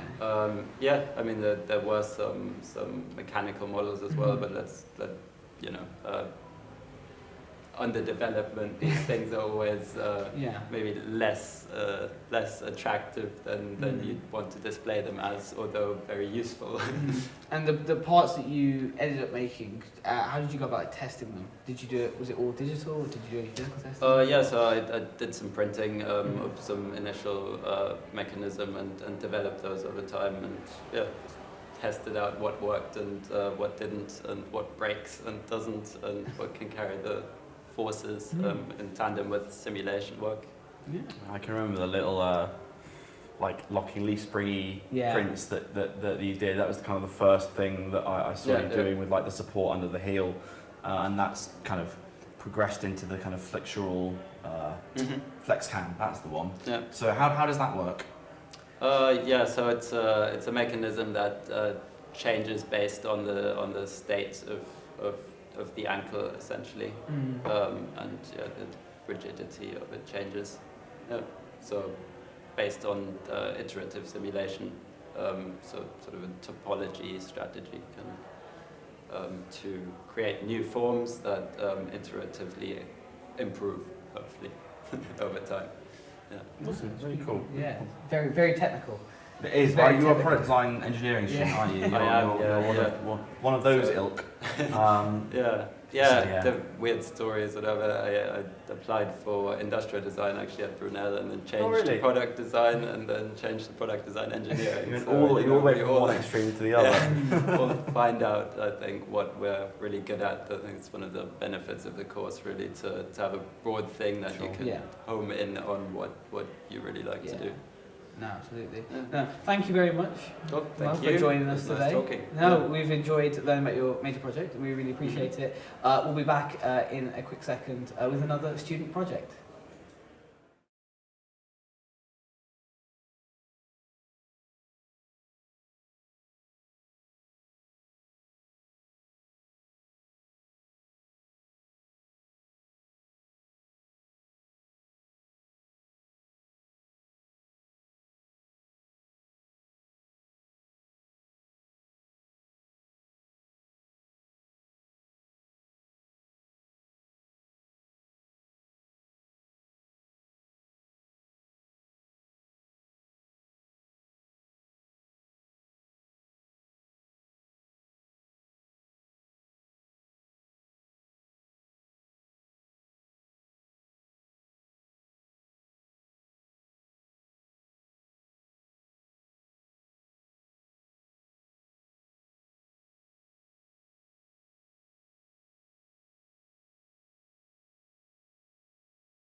Welcome back to Mib TV. We're joined this time by our 6th Made in Brunel team member this year. Noah, how you doing? Hello, I'm well, thank you. How are you too? Yeah, not too bad. Not too bad. We're really getting into the student interviews. How have you found the showcase so far? You've been busy? Fantastic, very busy. A lot of walking up and down a lot of stairs, but enjoying the show. Nice to see people face to face. Yeah, that's the overwhelming thing I think that I've heard from a lot of people. Just the physical interaction, I think, has kind of made it all worth it. Yeah. Just by itself. But showcase aside, we're here today to talk about your major project, the Polo. It's an app-assisted product. Yes. Talk to us about how the app-assisted product and what the product is. So I guess the opposite of the product. It's smoking. It's empower smokers to finally put down the cigarettes and move on to a healthier alternative. So originally it was a just completely app-based product, but through the primary research conducted, it was discovered that a physical device would be necessary in order for a smoker to successfully cut down and to quit. So the behavioural aspects to smoking, such as the hand-to-mouth movement, as well as like the inhalation of nicotine, was like really essential. So that's when the physical form and like development of the physical device kind of started to then assist the app, and then it was nice to like integrate the two together quite nicely. Awesome. So you mentioned primary research. What primary research did you do? How did you go about it? So to begin with, it started with a survey to really get a feeling of user pain points and their motivations. So the two motivations that were I guess most impactful were the health effects as well as the monetary savings. I guess from the survey, a few short interviews conducted, video chats were conducted to like elaborate a little bit further on some of the more like qualitative sides of the questions. That's pretty much it for the primary research. And then when it came to like usability studies and tests towards the end, again it was like a feasibility test, like task analysis, and that's What kind of pushed you into wanting to do a project that tackled such a large problem, such as smoking? Obviously, it's things that have been. It's something that's been tried to be tackled quite a lot. And what kind of drew your attention to it? So I had worked on an electronic cigarette project in second year, and I guess over my placement year I had kind of changed my decision on e-cigarettes and e-liquids, and I determined that they really weren't beneficial for smokers. They're probably just as addictive, and from what I found from the primary research was that people did feel they were just as addictive and if not more expensive than actually smoking cigarettes. No, fair. It's fair. It's a good reason as any to really know. It's a statistic that you want to combat. It's a big issue, and I think trying to address the issue as kind of thoroughly as possible is really important. I think that's where the app comes into play. Correct me if I'm wrong, because that kind of maybe charts the user's progress with it. How did you go about designing the UI and making that as accessible as possible? So I guess a major feature of the application is being able to monitor and track the consumption of these capsules I've designed. Some of the user testing came into play there regarding how I would display these graphs in a legible manner. I guess some of the other features include monetary savings as well as health recovery, as we just touched on. So in terms of the monetary savings, people can set targets depending on if they want to save up to buy a pair of shoes or a t-shirt or something a bit more ambitious like saving up to go on holiday. They can set these targets to then, as they're using the system, they're just inherently saving money by doing so. It was designed to be cheaper than smoking cigarettes, so they're saving money by doing this. And then to touch on the health aspects, from the moment a smoker has their last cigarette, their body just starts to immediately recover. So these kind of milestones that a smoker would pass on this journey almost can be displayed, and the user can be notified of when they've reached certain milestones in their recovery, which was, I guess, to show the benefit of using the product over e-cigarettes or tobacco products. So you made or you designed the app in Figma? Yes, Figma. Which is a program that I think a lot of students have We've had a couple of those so far, how did you go about kind of designing it, making it, you know, all the way leading around to the kind of branding that you've chosen, this kind of blue colour. Yeah, it's so quite dark blue. Yeah, so I mean, to touch on like the blue, really, it's definitely leaning more towards like the colour theory of blue with branding. It's a very pretty. I don't know where I'm really going with this, but yeah, nice, nice colour to use. In terms of Figma, it's just about getting in and really messing around with the UI and seeing what works, and then going back to users, seeing, getting feedback from them, and then iterating on this. I mean, the usability tests were essential. I mean, I mentioned about like displaying the graphs and data, so I had that was definitely the most challenging side of the UI, getting the data, like the graphs right. So first feedback wasn't necessarily as good as I'd hoped, so I was able to go back in and make the tables more legible, which I then went to show users again, and then received better feedback. So it was very much an iterative process, which ended up with a nice result that I'm happy with. Yeah, I think the outcome is excellent. It's a really, really high fidelity, really well executed. Something we've not touched on that you mentioned briefly was these consumable capsules. Yes. What was your development process for those?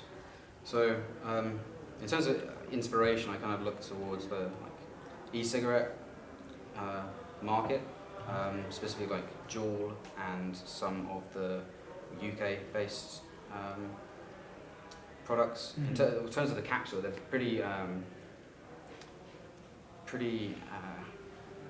basic, I guess, in terms of their structure. The capsules are sealed with foil, which can then be pierced by the mouthpiece, so then they can be like air can pass through them and can be consumed by the user. On the underside of the capsules, there's a little, it's not shown in the book unfortunately, but there's a little metal conduction plate, which then when is inserted into the pen, basically completes the circuit and then is able to be, it informs the app that a capsule has been inserted, which then is able to monitor, that's how it's able to monitor the consumption.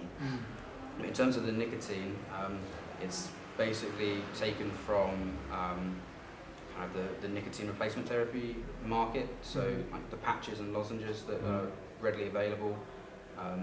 There's also inhalators which use a similar technology in terms of condensed nicotine, which basically just vaporizes when it comes into contact with air, which I guess the foil plays a nice role of sealing this off until until the user's ready to consume it, and then the user has around a 10 to 15 minute window to consume the nicotine inside, which again like closely mimics like actual smoking behavior. Sure, so that was what I was kind of aiming for with that.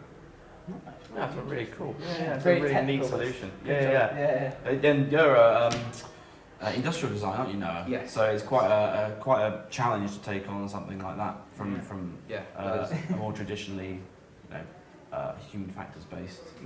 I've really enjoyed the developing the psychological understanding and designing for essentially changing behaviour and like intervening in like an addictive activity. It was really interesting. I really enjoyed the research side of things. No, well, thank you very much for coming on. We do appreciate it. Thank you for coming on to showing us your major project. We're going to be joined by another student in a quick minute.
We're back with Mib team member number 6. 7. 7? I can't Come on count. now.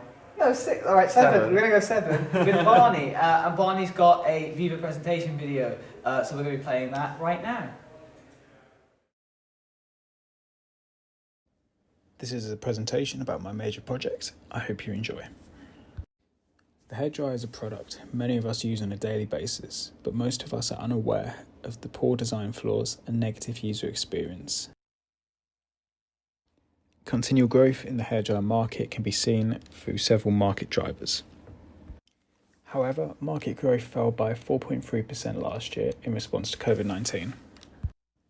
There's been no major product innovation in the hairdryer market in the last 60 years, with the only noticeable exception being the Dyson Supersonic. Electronic waste is a massive environmental concern.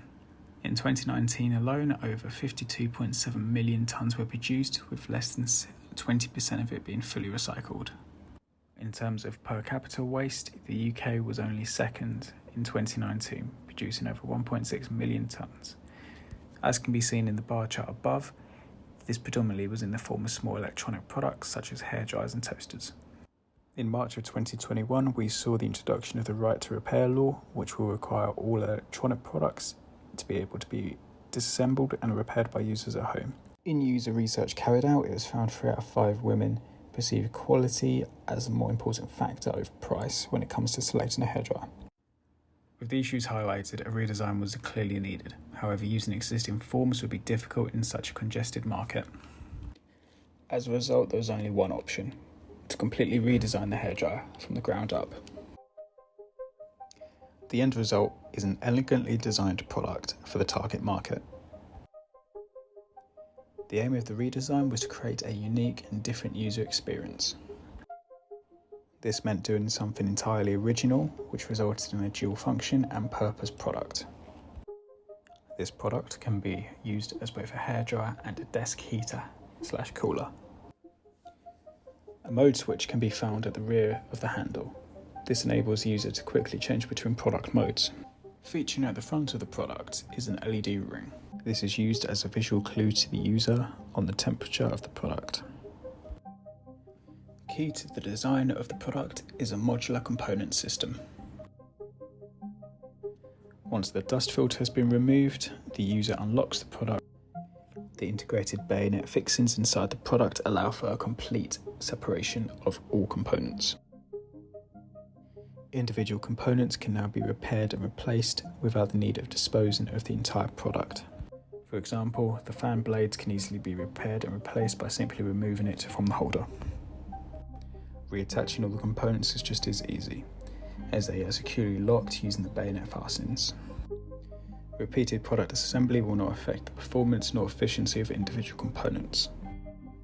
The product comes in 4 colours: Pacific Blue, Space Grey, Jet Black, and Pink Citrus.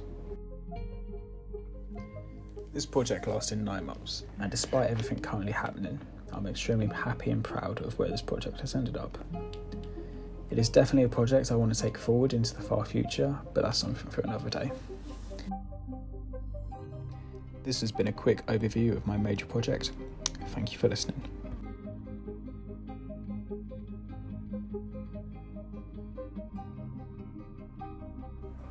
So that was Barney's Viva video, and now we got Barney here. So I just wanted to ask, what kind of thought did you put into the airflow of your product? Regards to like inlet and outlet. Yeah, so when I was designing the form of the product, I didn't really want to go the traditional route of a handheld gun-like hairdryer. So trying to implement the sort of fan system was a little bit tricky. So the actual technology inside is not that complicated. It's just the fan, the heat elements. But when it hits the front cover of it, it sort of convexes over and forms in the centre of the product on the outside, and that is like 15 times more powerful than traditional hairdryers. So yeah.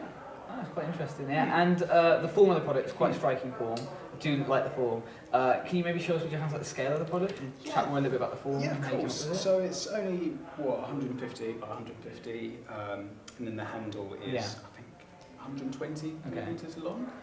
In the design process, it went through quite a lot of development in terms of scale, because the actual fan and the heater and stuff are quite big compared to traditional hair dryers. So trying to get the correct proportions between the handle and the actual technology was quite difficult. It was a lot of it was dependent on where the motor was going to go. So trying to get the motor as close to the hand as possible would not only improve the stability of the user, but also reduce risk of injury. Yeah. So the motor had to be quite far forward into the product so the user could hold it comfortably. Oh, okay.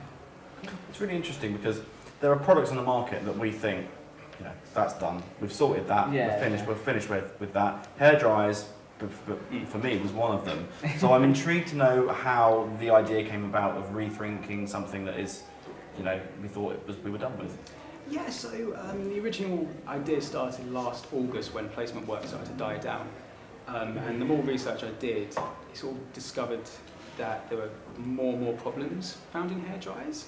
So the actual idea of the sort of technology behind it hasn't been updated for a good 60 years. And then you've also got all the user experience issues like the handling, the wire, the aesthetics and stuff like that. A lot of companies will just do it in black for cost reasons, basically. And that's the main reason why you see hair dryers that have got no colour options. They just want to be as competitive as possible with other companies. So the idea was to try and make something completely new. Like I said, getting rid of the traditional hair dryer design, implementing new colour schemes, and trying to get a perfect user experience. So that's why it sort of developed into a unique hair dryer. Yeah. Awesome. I think the other thing that I wanted to quickly touch on is, and I see it in your video as well, is your disassembly process. Yeah. You've kind of gone for the right to repair route and being able to swap out certain components when they break. How did you go about kind of doing that, and how did you basically design for that, basically? Yeah, so the research also revealed that hair dryers can't be repaired, basically. Companies won't allow you, and even when I did the LCAs and stuff like that, they had security screws that you couldn't actually get into with traditional tools. So it sort of came about that, right, if I wanted to do something truly unique, the hair dryer would have to come apart. Yeah. And a good idea I came up with was implementing bayonet fixings. Okay. So once the user had turned it off, taken the power cord out, they could unlock the product component by component. So for example, if the heater did break, you wouldn't have to buy a new hair dryer, just buy the heater element and put it all back together. Yeah. And all the components are colour coordinated, so you shouldn't be able to make a mistake. Alright, okay. That's good. Yeah. Yeah. Not like a IKEA table. It's all white. Yeah. Every part's white. No, thank you very much, Barney, for coming on. We appreciate you showing off your product. We thought it was quite innovative, so thank you very much. Yeah. We'll be back in a second with another student project.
Welcome back. We've got 3 in a row here in terms of Mib team members. We've got Joanna coming up with her project Tactus.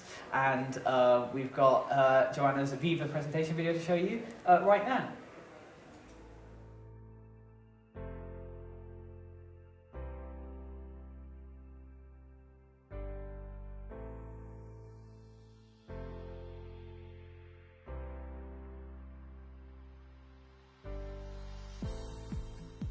Boilers are complex products that can be hard to control and understand. This can be even worse for visually impaired users. Tactus was designed to give back independence in the home by allowing easy boiler control and diagnostic. Tactus can be fitted to an already installed combi boiler by a trained boiler engineer.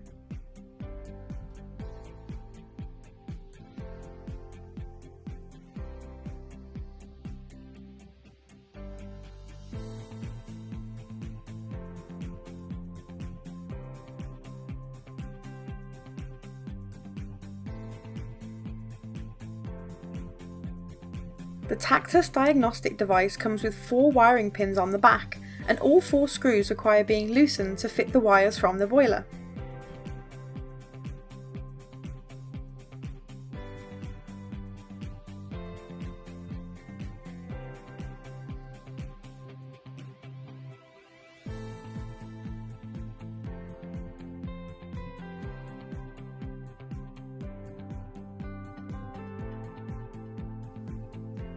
Then, the wire from the boiler port 1 connects to the neutral port labelled N.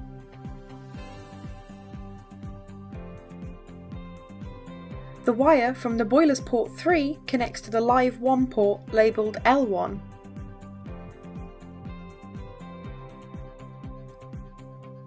The wire from the boiler's port 4 connects to the live 2 port labelled L2.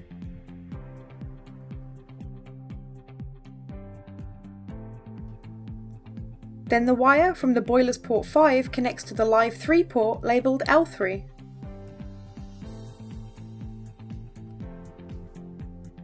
The product is then mounted to a wall near the boiler using 2 screws.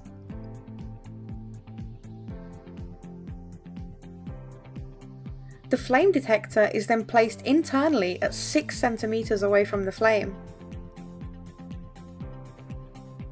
The pressure sensor is then screwed to a T-pipe.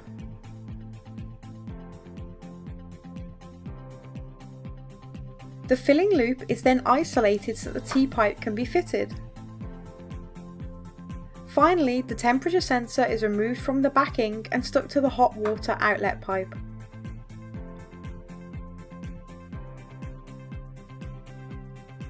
Now the Tactus diagnostic device is fitted safely to the boiler.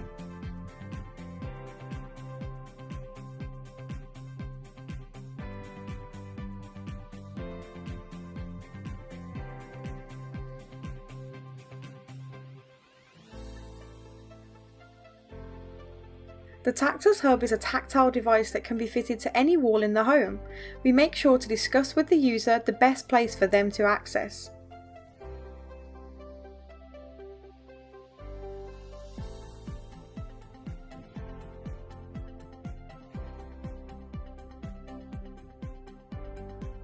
Tactus is then mounted using 2 screws and the power lead is attached, meaning the device will never run out of power. The customer is now set with a tactile interface with a slider that is moved up to increase the house temperature and moved down to decrease the house temperature. If an issue arises with the hot water pipe, a bell noise will come from the hub. If there is a leak present and the heating system is experiencing low pressure, a low-pitched tone will play. If the heating system is experiencing high pressure, a high-pitched tone will play. If the pilot light fails to ignite, the hub device will buzz. Simply press the button to silence the device and a boiler engineer will be over with relevant parts and tools for your boiler's needs, reducing the costs and time of repair and keeping you in the loop.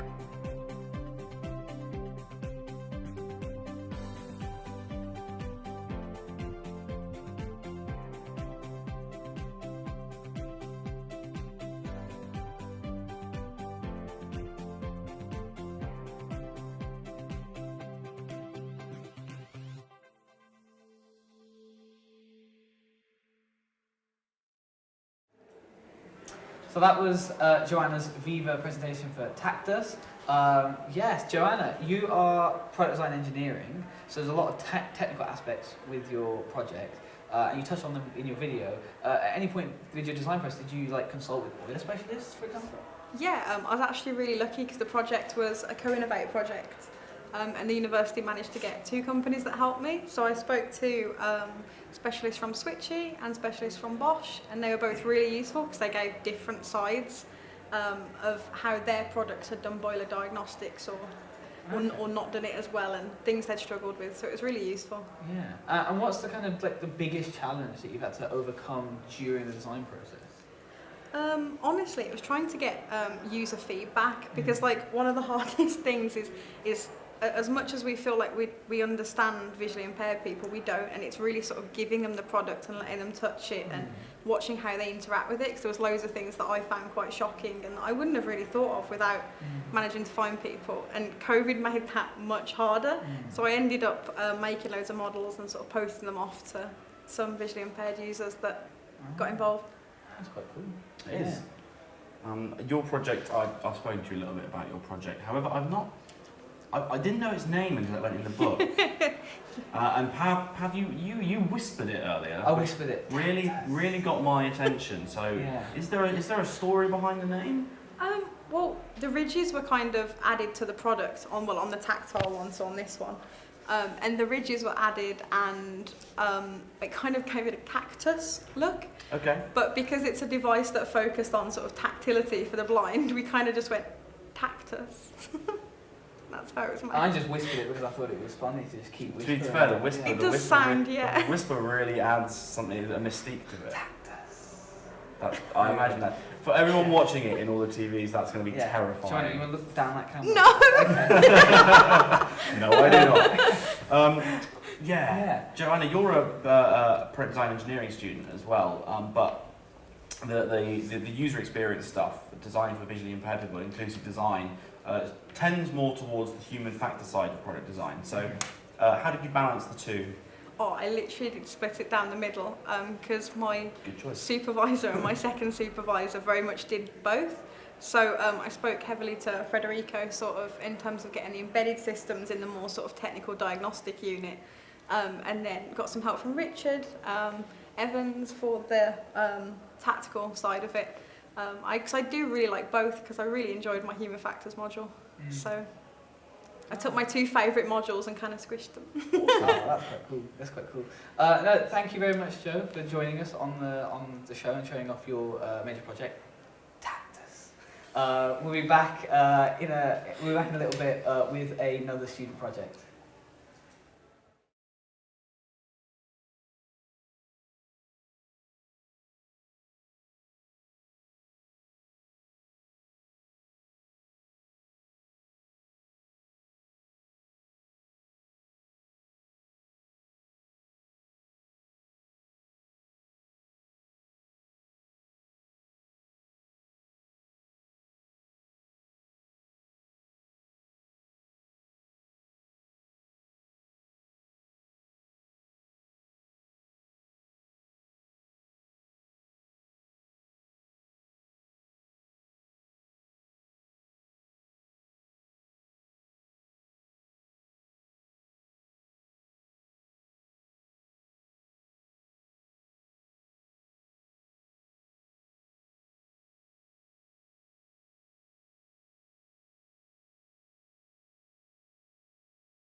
Welcome back to another major project. We've got Tom with us, and Tom has a Viva presentation video, so we're going to be playing that right now.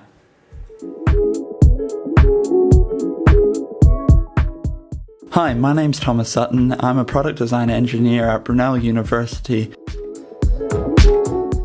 And this year I've decided to focus my major project on ultrasound, its applications, and how I can further the field.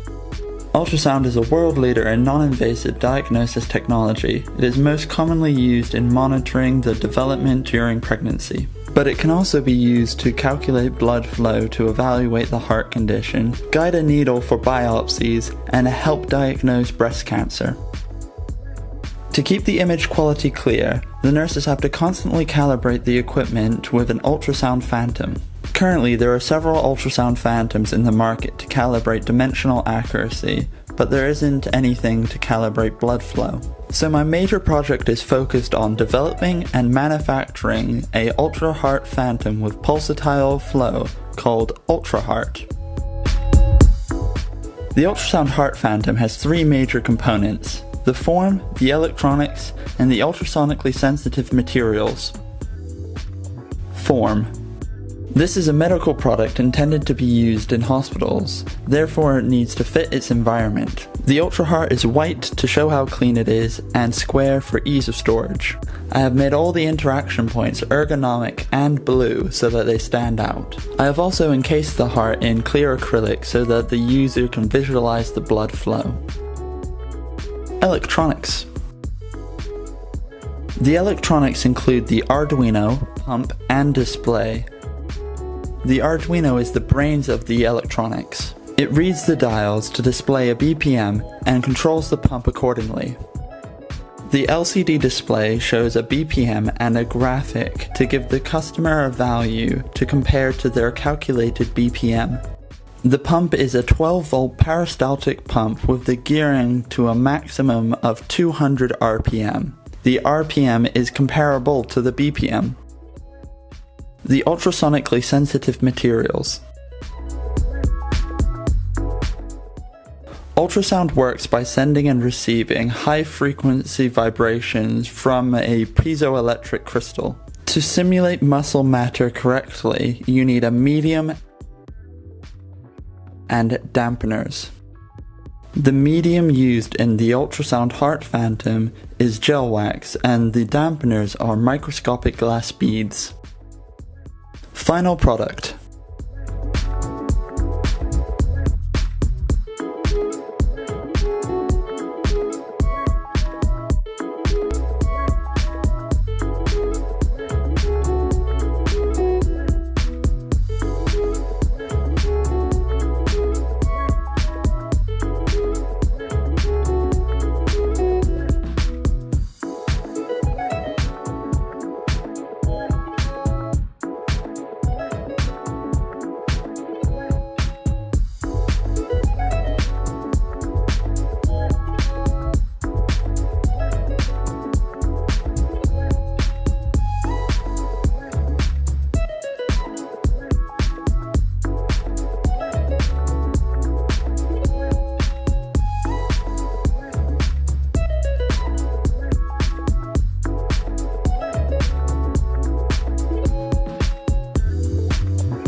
So that was Tom's Viva video for the UltraHeart. Yeah, Tom, I just want to ask, what kind of sparked your interest in ultrasound and improving its usability? Well, it all started in my placement year. My placement year started at a lighting firm, believe it or not. But then I got furloughed and let go. During my furlough time, I worked at a 3D printing farm making PPE for the NHS. as I was there, I got an email stating that they were looking for people at Royal Brompton Hospital to make conversion units for ventilators, which was, you know, right up my street. I was really happy to help. In a hospital, there's a lot of design decisions that I'm not particularly happy with, and thought that I could help. So they gave me a list, and that seemed like to be the best one that I could produce at home, you know, fully researched by myself, you know, in a COVID environment. Ah, okay. Yeah. I mean, you say easy, it seems pretty ambitious to me. Well, you know, you should have seen the rest of the stuff on the list. Okay. Oh. Yeah, it's a really phenomenal project, and we actually had Pete in earlier. I know you live with Pete, and Pete mentioned your literal home workshop. We do, yes. With something like an ultrasound scanner, it's very specific materials required. I believe you had a lot of fun with gel wax. Yes, I had a lot of fun with gel wax. Yeah. I've still got like 10 kilograms in a bucket in my bedroom, if anyone wants to buy some. Well, you can look at that camera and pitch it if you want. But. Oh, never buy gel wax. Okay. Stuck with it now. So the difficulties with working from home is the lack of access to workshops. Me and my flatmates made a workshop, don't tell our landlord.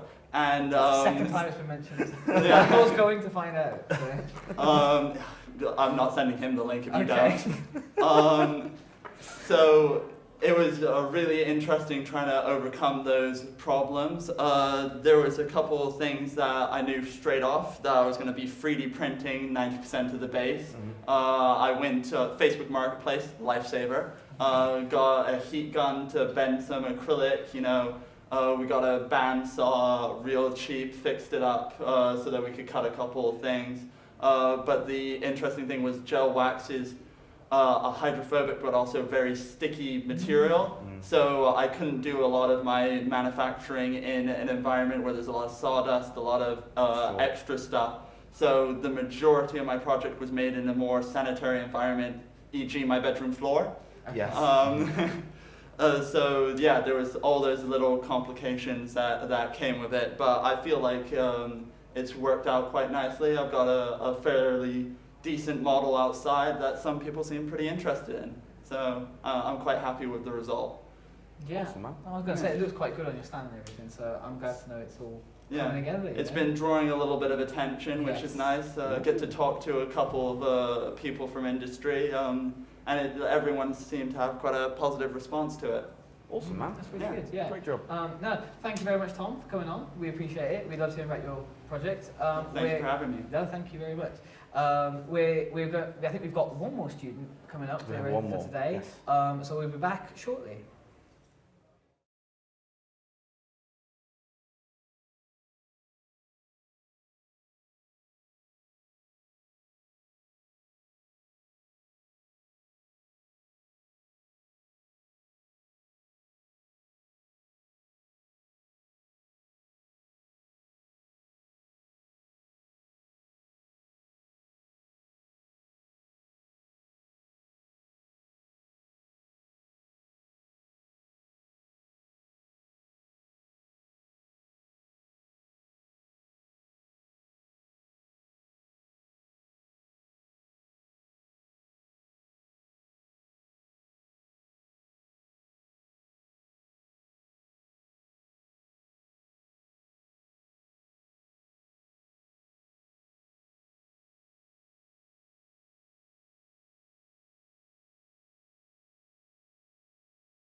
Welcome back to Mib Tv. We're joined by our last guest of the day, our last major project, which is Usman. Hi. Usman, how are you doing, my man? I'm doing good, thanks. This is your second day at the showcase. I saw you here yesterday. Yes, it is the second day, yeah. And how has it been for you? It's been good on and off. People have been coming around asking about the projects. Awesome. So it's been good. That's good to know. But we're here now to talk about your project, your major project. Yep. So what have you been up to this year? So mine's called Horizon. It's a back-mounted polio vaccine carrier. I made it for countries in Southeast Asia and Africa where polio pops up every now and then. So I wanted to make a more efficient way of carrying and transporting the vaccine. Awesome. So what kind of technical details were you implementing to ensure kind of safe storage and transport of So vaccines? basically the thickness of the box keeps the heat from the outside from penetrating in the inside. They've got 8 ice packs, 8 cold packs surrounding the vaccine to keep the temperature between 2 and 8 degrees. Okay. Can you talk a little bit more about like materials that you've used here? Sure, yes. So insulate it? the actual container is made from HDPE. Okay. And most of the internals are made of the same. I've got some EPDM foam back padding so that when the user's carrying it, it's got some good back support and we've got some good shoulder support. Oh, okay. No, that's quite cool. How are you? Again, I'm going a little bit more businessy here. Go on. As I do. Go on. How would this kind of product, obviously it is fairly medical, be kind of marketed out to people? Is it through an organisation? Is it through WHO? It will be through the WHO, for example. They have it. They have an online registry of approved equipment. Right. So basically, you'd have to go through them to get any kind of equipment like this approved. Yeah. They'll put it up on their list, and then anyone who needs something like this would go through them. Oh, right. Okay. So you'd have people in your Southeast Asian countries. So if any local agencies like any smaller polio eradication organizations want to go through it, then they'll go through the WHO. Oh, okay. Yeah. So just out of curiosity, when product goes out to these countries, polio, from my understanding, obviously you're going to know more than me, but often occurs in these kind of developing communities. Of course, yeah. What kind of considerations were made to ensure that the product was resistant to any kind of shocks in those developing communities? For example, if things went wrong or if things broke, what kind of every component has been built to be replaced if it's damaged or if it's lost. So every component is detachable, every component is replaceable. So what did you start with then? What were the essentials? What was the skeleton? And then the skeleton is basically, the main part is the box. So that's what keeps it, that's what holds the capacity, that's what holds the vaccine. Everything is basically slapped onto it. Oh, okay, cool. Yeah. And I know you consulted a couple of people with coming up with this. What kind of help did you get? So I got some help from experts in cold chain management. So the cold chain process is basically the start from the health centers all the way down to the actual recipient of the vaccine. So it's the process of getting to them, basically. So I consulted 2 experts who were basically in that field. Okay. And they helped me out with the not the design, but more of the general aspects of it. Okay. So you made sure you hit all those points. Exactly. Ah, right. Okay. No, quite good. Again, it seems to be quite a technical project. Lots of technical challenges, especially with regards to thermodynamics, keeping things cold and what have you. How did you approach that challenge? So basically, I acquired some PCM packs. They're called phase changing material. It's a fluid that has a lower freezing temperature than water. So it freezes quicker than water, but it stays frozen longer than ice.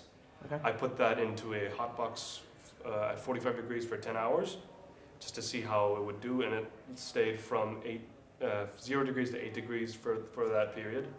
And the temperature range for polio vaccine is 2 and 8 degrees, so it was perfect. Oh, so is that some practical testing? Yes. So that's actually quite cool then. Yeah, so yeah. You built a model then, I think? I built a physical model out of cardboard just to understand the size and shape of it. Ah, right, But okay. all the actual work was done on CAD. Right, okay. Awesome. What's your software of choice? I use SolidWorks. SolidWorks. Any surface modelling involved with your project? Say again, sorry? Any surface modelling involved with it at all? No. No. You lucky boy. That's all I'm going to say. Final thing I think from me is I quite like your branding. It's quite striking. Right. What was the consideration that you kind of went into with the why blue? Isn't medical more red? That's just a question. Blue. I actually did some research into it. Blue is a very noticeable color with medical products, so I wanted it to be noticeable as a medical product, but not too, similar to the colors now. I made it slightly darker, so it's a bit more distinct. All right. Okay. And the name Horizon. The name Horizon, yeah. So we like the names. We do like the name. Yeah. The name, it's just significant of reaching new locations with this, because the idea is that because it's more comfortable, because there's more capacity, you can reach more places, you can reach more recipients. So it's reaching new horizons that way. New horizons. There you go. I like that. Awesome. Yeah. Great stuff. Yeah. I love the logo as well. The logo's Yeah. really nice. So yeah. Cool. Well, thank you very much. Thank you so much for having me. Yeah. And we appreciate you sharing your major project with us. That's it for today's scheduled major project, or students showing off their major projects. We're going to turn over to our student-led programming in a short while.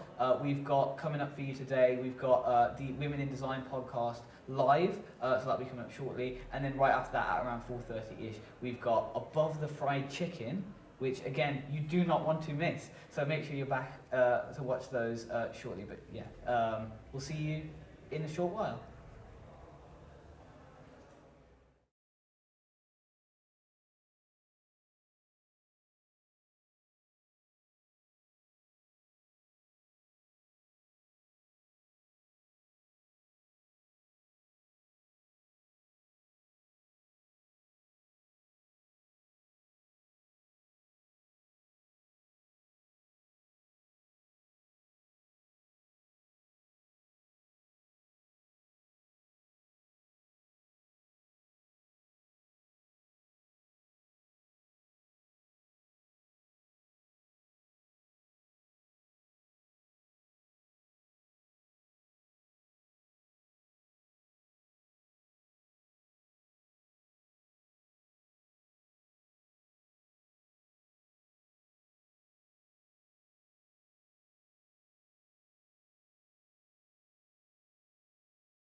Hi everyone and welcome back to Mib Tv.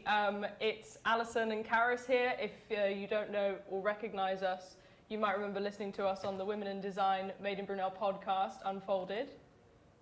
And it's really exciting to be here with a lot more of the lady members of the team as well. We're going to be playing a couple games with you today, so if you guys want to just go ahead and introduce yourselves. Hi, I'm Enya. I study product design and I'm on the Mib team. Hi, I'm Ellie. I also study product design and I'm also on the Mib team. And I'm Charlotte. I do industrial design and I'm also on the Mib team. Fancy that. Well, what a surprise! Awesome. Well, we're here to play a game with you guys. It's a bit like Kiss, Marry, Kill, but actually it is a twist with some famous design products. So we're going to be playing Bag It, Bin It, or Upgrade It with these three products.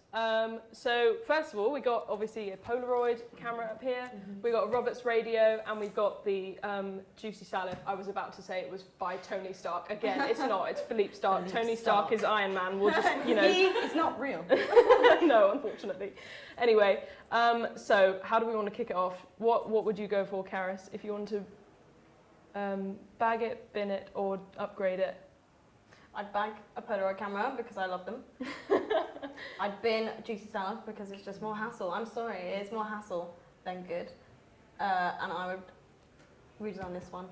How would you redesign that? What do you think's wrong with Maybe it? I think I do like pastel colours. So although it probably already exists in a pastel colour, I think it does. I would definitely maybe tone it up, make it a bit more vibrant, a bit more interesting to look at. Nice. Yeah. Oh yeah, mid-branded Roberts radios. Why didn't we think of that? I mean, watch this space. What about you, Enya? Okay, so I'm going to bin the Fujifilm camera, the Kodak. Nobody hate me for that. I do have a reason. It's because I feel like it's really difficult to decide whether you're friends enough with someone to actually give them the photo that prints out because it's so expensive to get the film. Oh, that's so true. So I'm done with that. I think I'd upgrade the Juicy Salif by giving it a little skirt for pips, to like capture lemon pips, because I just feel like I don't like a pip in my food. And then, so what have I done? I've binned it, I've upgraded it. Oh yeah, and I'll buy the radio. Process of elimination. Nice. What about you, Ellie? I was also going to say that I would bin the Polaroid just because I think they're quite overrated and that, like Ellie said, it's so expensive and also you have the problem of, you know, if you blink, that's it. That was your one shot. It's over. You have one chance. I don't think I could ever bin the Juicy Salif. It's too iconic. It might not be there functionally, but it's a bit like you know, someone has it in their house and you're like, ooh, you know, It got it's a good talking taste. point. Yeah. So I'd upgrade it. I wouldn't bin it, I'd upgrade it. I'd fix it a little bit, do a bit of messing around, and then I'd bag the radio. You know, it's iconic. They do spice up a room. We should share a house. Yeah, okay. Subtle Would you radio. upgrade it? All right, Charlotte. Okay, I think I would bin the lemon squeezer. Sorry. Thank you. Finally, someone who It's just not efficient. I've seen better. I think I'd upgrade the Polaroid camera to print 2 of every photo. Oh, one this for is so you, one for your good. friend, Yeah. Or 3, but like, how many friends do we have? You know how many friends do we have? Can it do 5? I mean, if we get the if you're in the lovely camera crew, yeah. If we get the lovely camera crew to take a picture of us and split it 5 ways. Or maybe it like saves it. Or don't they already have that? You can save a digital version. I feel like that's already been done. I think So that wouldn't really be my upgrade. That's already happened. I guess I'd buy the radio. Nice, awesome. It's finally my go. We got there Yes. eventually. Right, well, it just so happens that I already have the exact model of this camera. Yes, so do I. And I actually got it like a few months ago, so I've been having a great time. But I agree with Enya in that, you know, I bought it with my fiance, so I am always constantly fighting him for the pictures to go in my room, and it's just, you know, very impractical. So I think I would upgrade as well, in a similar way to Charlotte, to produce multiple pictures, but I also want to change the flash because it is blinding. Oh, yes. And then that's why you blink. Yes, Yeah. exactly. It's, Design chaotic. Yes. The Salif is going in the bin. I don't think it's worthy of anything. So unfunctional, and then, you know, I feel like people just have it to show off. Because Just make it's sure it something doesn't glamorous. pierce the bin bag. Yeah. Yes. Yeah, it just belongs in the bin. It gives me joy to see it in the bin. It's a bit rude. And then I'd have to buy a radio because I don't have anything that cool or retro in my house. Yeah, so that's true. there we go. Right, well, here we go. Dun, dun, dun. Round 2. Round 2. Ding, ding. We've got the Alessi kettle. Apologies for the top of the handle being chopped off. That was a bit of a technical difficulty. The angle poise lamp, which is something that I don't know if you guys remember from the sketch off. I believe we were practicing with that. And the good old classic, the iPod, the Apple iPod. I absolutely love these. I mean, I wish I still could have one today. I probably might just go home and buy one, to be honest, because I forgot how awesome they are. They're brilliant. But yeah, anyway, Karis, do you want to kick it off? Yeah, sure. So, I would definitely buy one of these. Yeah. I'm pretty sure I had an iPod Nano, which we probably sold, or it's sitting somewhere dead.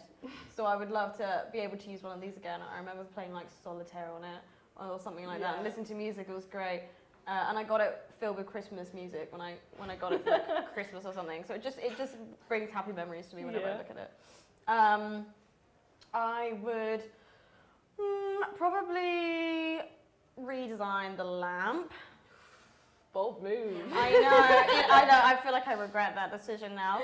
But I don't know. I think it can just be annoying having to adjust it all the time. And then if you get the perfect adjustment and you accidentally like knock it when you move house or something, it's lost. Are you well poised to redesign that lamp, Karis? Ooh. I feel like the answer is no. But I'd maybe just add locks into the hinges so that you could just tighten it so it doesn't move. Oh yeah. Like that. Kind of like a music stand where you have to always. Yeah, you know, maybe just have a little key. I don't know, you know. Yeah.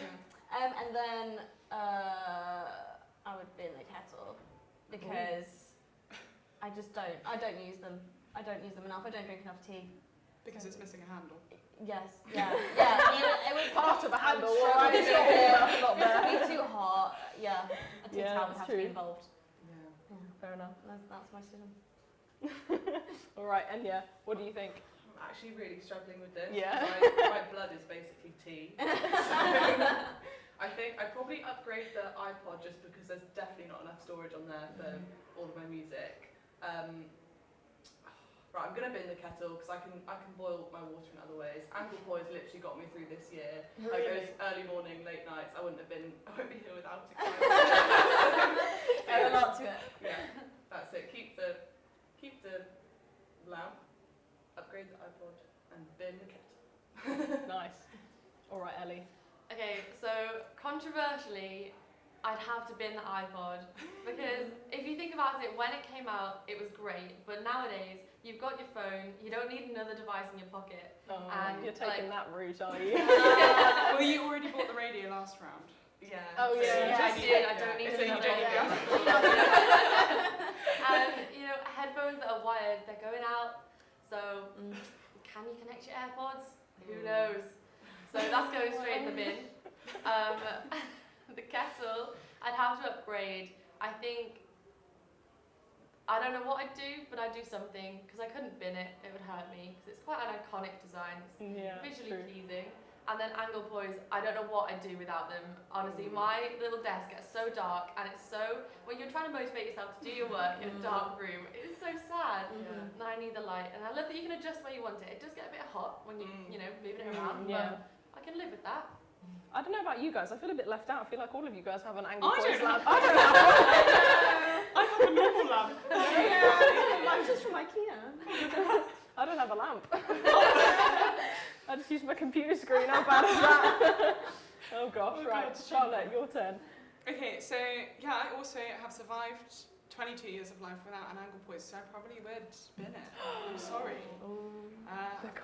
There's other lamps out there, so yeah, I'd bin it. Plus, I'm not usually awake in dark hours. I'm a morning person, so I don't really require a lamp that often. I feel like I'd upgrade the kettle. I'd give it a different finish because chrome just has loads of fingerprints on it. Yeah. And also, when you're making your coffee in the morning, you don't want to see your reflection. I know, that's true. Yeah. So, yeah, I guess I'd be upgrading the iPad. No, what? Buying the iPad? What haven't I done? To clarify, it's an iPod. iPads hadn't been invented yet. I've been the lamp, upgrade the kettle, and buy the iPod. Nice. To go with my radio, clearly. Oh, goodness. What would you do, Alison? Right, well, I think I would probably buy the iPod just because it's one of those things that I want to be able to get out and show to my kids one day and be like, this, back in my day, this is what we had to play with. I mean, you count yourself lucky, little one. And then I think I would also have to bin the lamp because I've never had one. I don't particularly see the point in having such a thin... expensive lamp. Yeah, they are very expensive, aren't they? I mean, if I want it, I wouldn't say no, but it's just, you know, not really worth it to me.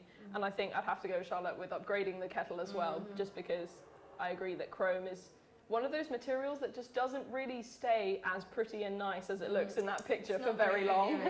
Yeah, exactly. So, yeah, I reckon that's probably what I would do. And maybe upgrade that handle as well so that it doesn't get chopped off so easily like that. Yeah, get rid of like the bird in the end. I don't really get what that's about. Yeah, I don't really Yeah, know. is that just I think the it's, whistling? oh The yes, whistling that's person? it. Look at that. I don't need to start singing. Yeah, great.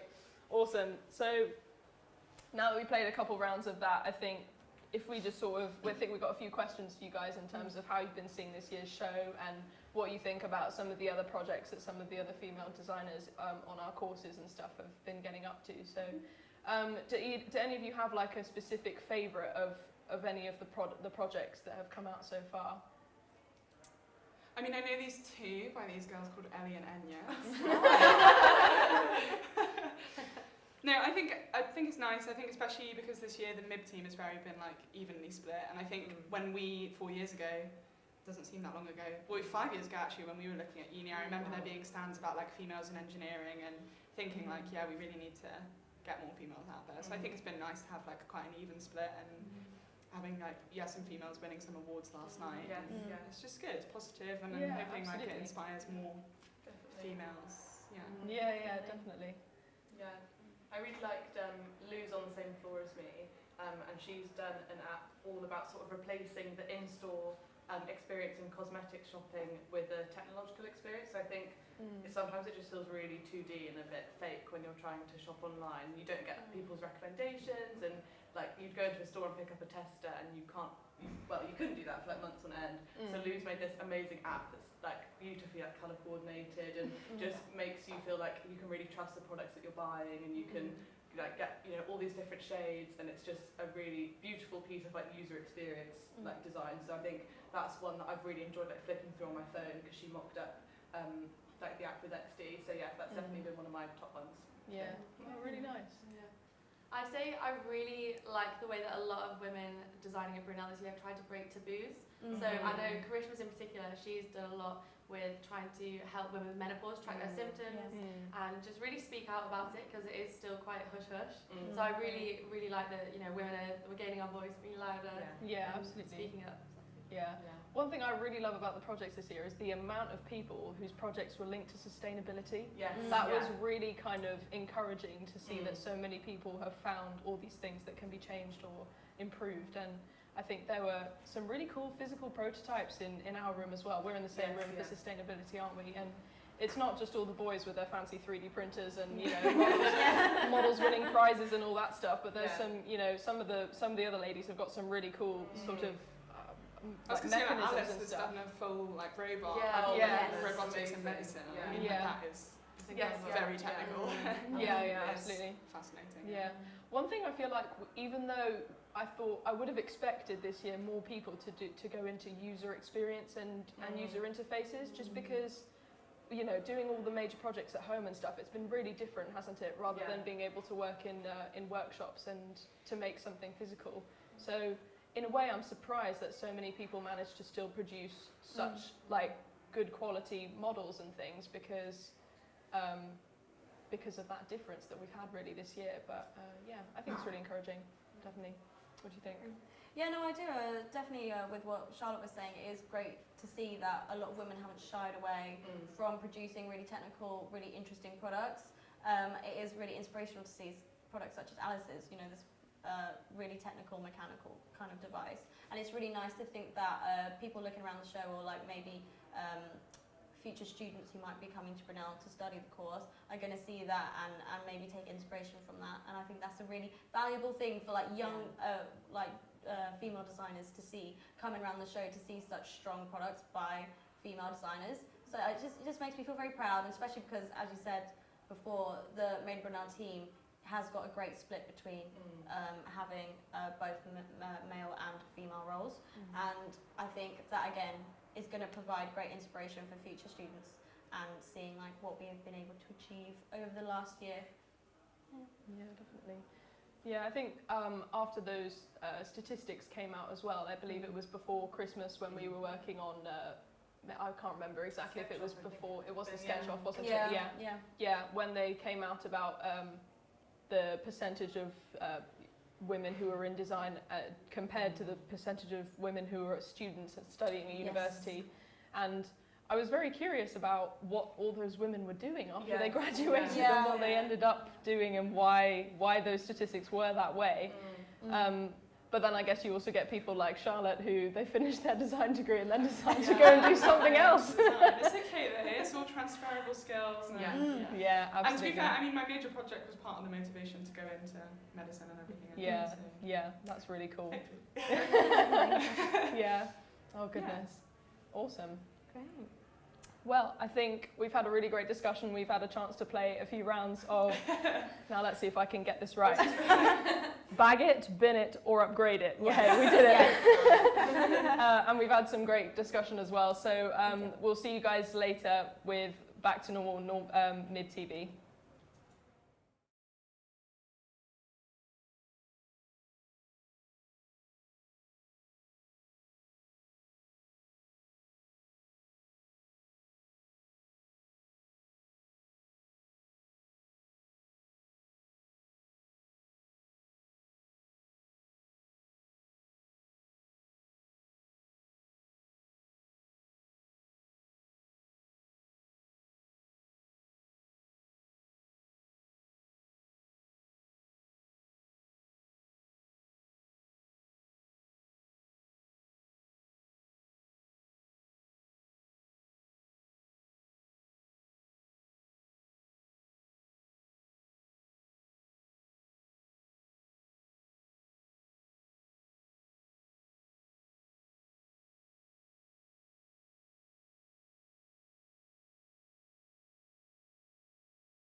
welcome back to Mib TV.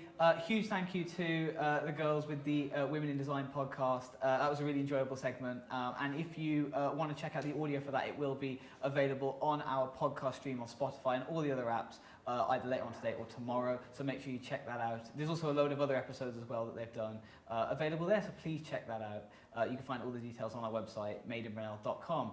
But now it's time for something that I've been waiting to show everybody for a while now. Arguably, it's the greatest thing we've done this year. It is time for my own humiliation, and Toby's as well. I don't know where he is, but yeah. It's time for Above the Fried Chicken. Enjoy.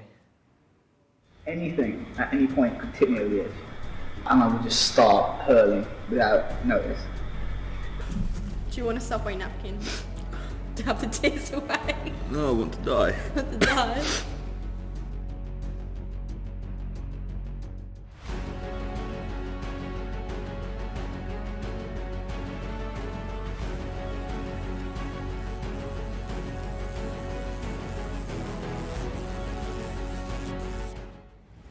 Welcome. Hello. Welcome. Hello. Hi. Yes, we are joined today by Pav. And Toby. So, Toby and Pav. Yeah. We're here today to watch you cry over very, very spicy hot wings. And this is how it's going to go. I'm going to ask you a series of questions, and you're going to eat wings in order of spice level. So I'll ask you some questions, you'll eat some spicy wings, and it will get hotter and hotter until you cry. You know, that's how it's going to go.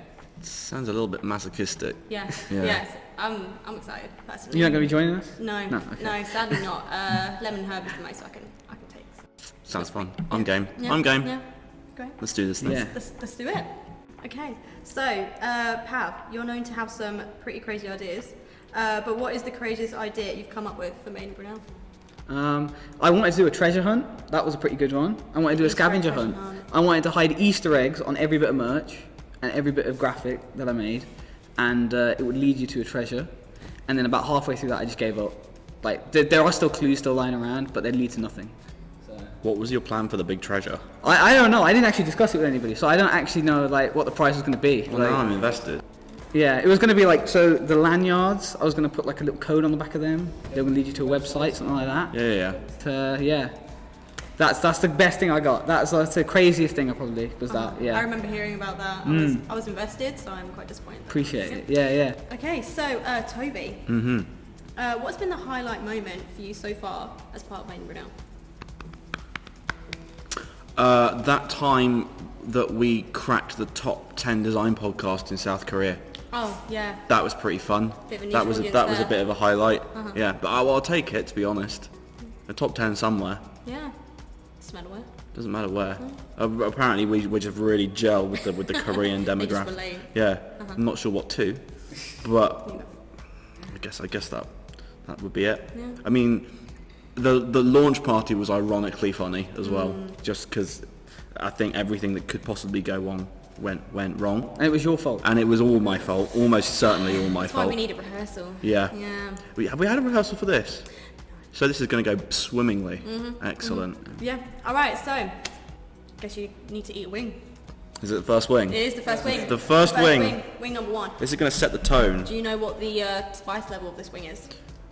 Mild. Mild. Great. Not It's exactly spicy. the answer I wanted. I think we're easing ourselves in because it's going to get pretty intense. Pretty intense at the end. So.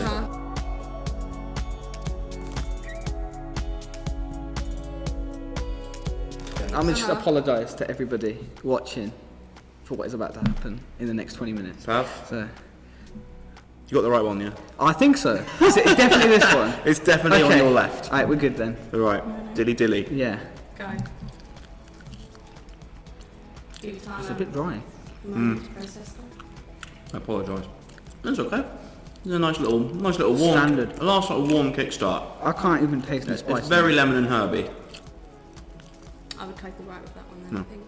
All right. So, if either of you could have your own permanent TV show segment, what would it be called? It'd be a game show. Game show? It'd be a game show. What would it be called though? I don't know. Quiz time with Pav. Quiz time with Pav and Toby. No, just Pav. Just Pav. And Pav, I'm not Your own involved in show. this. Well, you need to answer as well. I don't know, it'd probably be some sardonic commentary on beards. Yeah. Beard, I don't know. Would you talk about like beard products? No, just beards. Beards. Just Great. the biology of beards, I think. I think that's an enthralling subject for most people. Nice. Game show beards. Add to my beard all collection. Right then. Are you ready for wing number 2? Take a wing. Go for a wing. Go straight in for number 2. You ready? All right. I think again this should be all right. I think this should be all right. Yeah. Actually.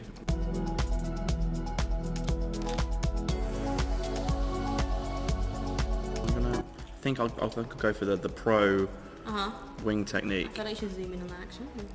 So we take the bone out. Keep dropping it, honestly. Wow. This apron's doing its job. Single bone You've got a little wing. crevice, you're just collecting I am. the food. We'll blink and you'll put the wing in your lap so you don't have to eat it. Fair. I'm watching. I am. Okay, ready? So, question 3. On the Unfolded podcast, who would be your number 1 guest to invite? I'm going to ponder that question over the rest of this wing. Yeah. Well, Alex would probably say Johnny Ive. Oh, yeah. Right. Let's move No, on. I can answer it. I can answer it. I've just got to think about it. Do you not have an answer? I don't think so. There's no designer that you want to get on? Bad form. Yeah. You. Me? You. Oh. Who would I have? No. You're the guest. you're the dream guest. Okay, thanks. Turning it on its head. Yeah, there you go. I feel like that's a good answer for next one. Next wing. Okay. Yep. Next wing. Go for it. You know what? I'm going to stage a little bit of an intervention here. Okay. I'm gonna put some more sauce on these. You think so? I'm gonna sauce them up. I think both of you should sauce them up. I'm gonna sauce them up. I think if one does, both do. It's a Alright, dual you go situation. first, but I'll sauce it up. I'm saucing it up. I'll sauce it up with the zombie apocalypse. So we're grabbing number 3 here, which is zombie apocalypse, Yeah. which is this 100,000? According to the website, it's 100,000. 100,000. We have a number for you. It's 100,000. This one. So I'm gonna. You know what? I might even just. You can dip it. Dip it. That's very sophisticated. I might go for one bite. I mean, look, we're here. We're sat at a wood workshop. That's bougie. Okay. Come on, get in there, Sam. Because I'm not having this weak sauce. It's coming. I'm assuming. Slow and steady, I'm assuming a decent viscosity. For God's sake. So instead you wins the race. And there we go. Great. Good job. You've got the lid. Oh, fine, we're going back again. Yeah. Okay, fine. You're welcome.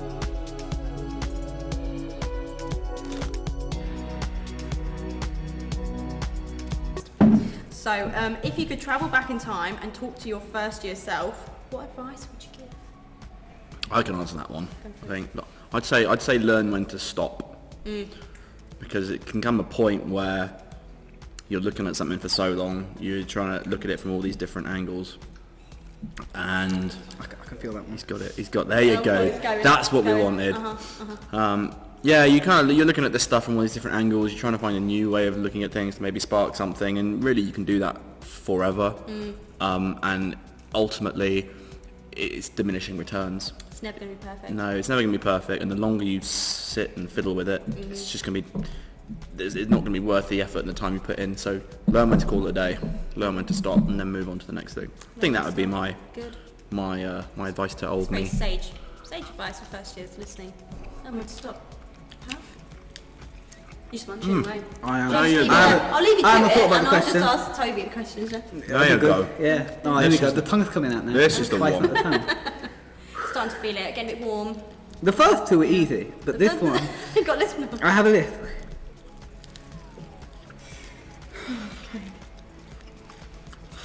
Should have started this on the other two. Almost certainly. That sauce is banging though. It's a nice sauce, yeah. Good sauce. Alright, what's your... It's got carrot in it. Yeah, carrot. Interesting choice for hot sauce. Okay. No, just calm down. You okay there, Pav? Do you need to calm down? Do we need to calm down? Okay. Well, question 5. If you need to sit out for this one, Pav. Alright, if you need to go rock in the corner, that's fine. What is the most annoying thing about being a designer? Can you make the logo bigger? Can you make the logo bigger? He's asked me that many a time. Probably as a joke, but...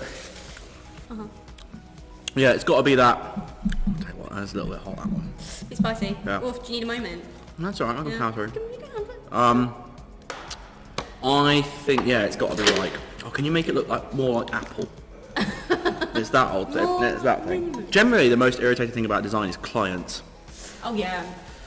Yeah, I think they know what they want. They don't know what they want.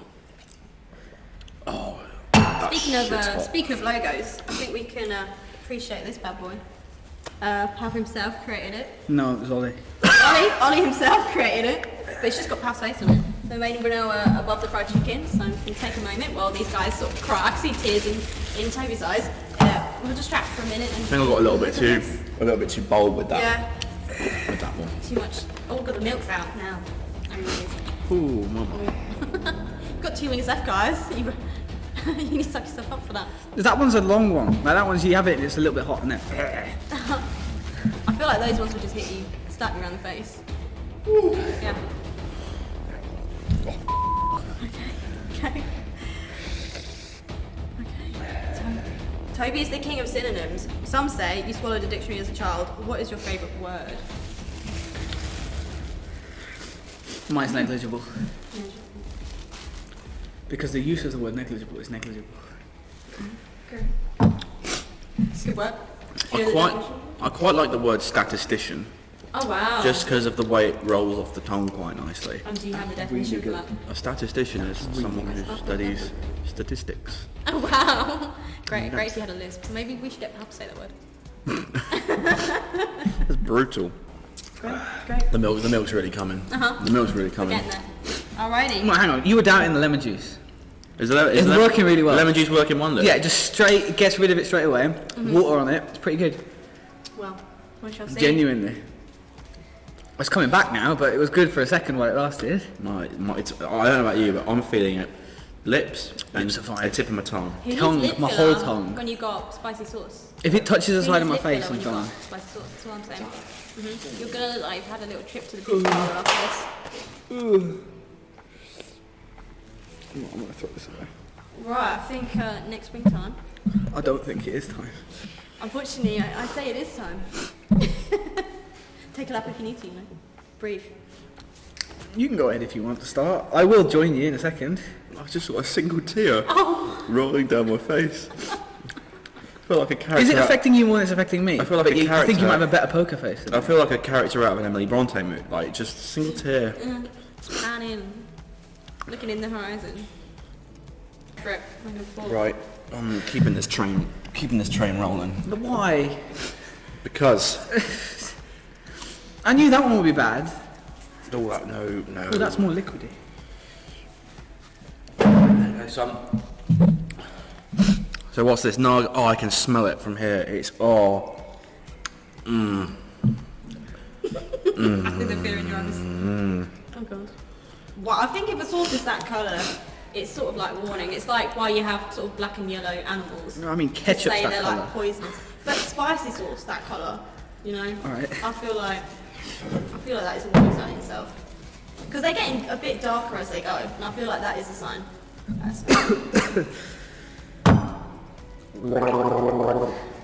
Are you alright? No. Absolutely fine. Okay. Are we in this? Come on, let's go. I can't believe I'm taking it better than you. Well, let's eat another wing and find out. Let's go. Come on. I think I'm going to go for your nibble technique. Oh, okay. Yeah. Well, I have a first bite without it to gauge it, and then I dip it in. Oh, you reckon? Do you reckon? Yeah, I reckon.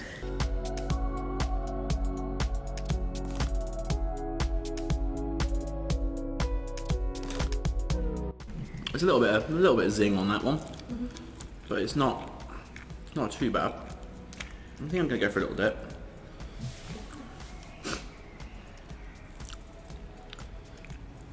I don't even know if you put anything on that. Genuinely, that doesn't taste of anything. Mine was a little bit zingy. Give it a pop dip. Go on. That's minor, that is. Okay, yeah. That genuinely, that was worse. Reckon?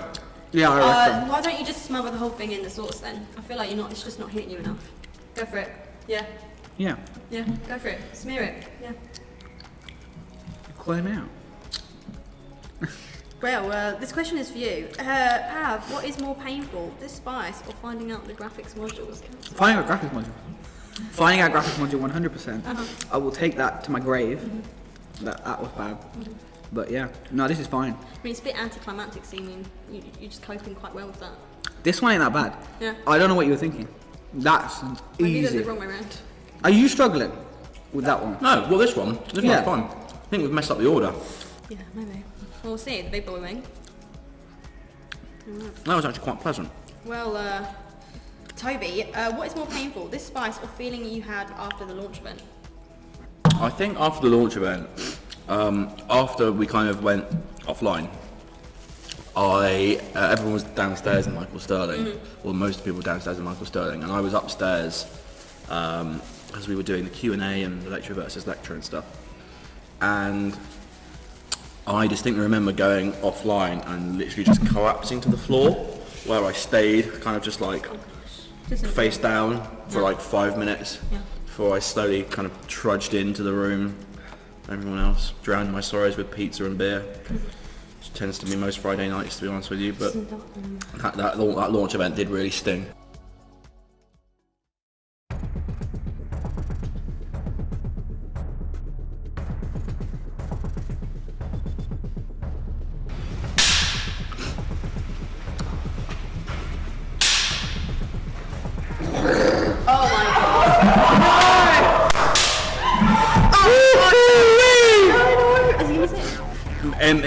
It might happen. It's a maybe. Pav, buddy, hold it together. Do you need anything set up?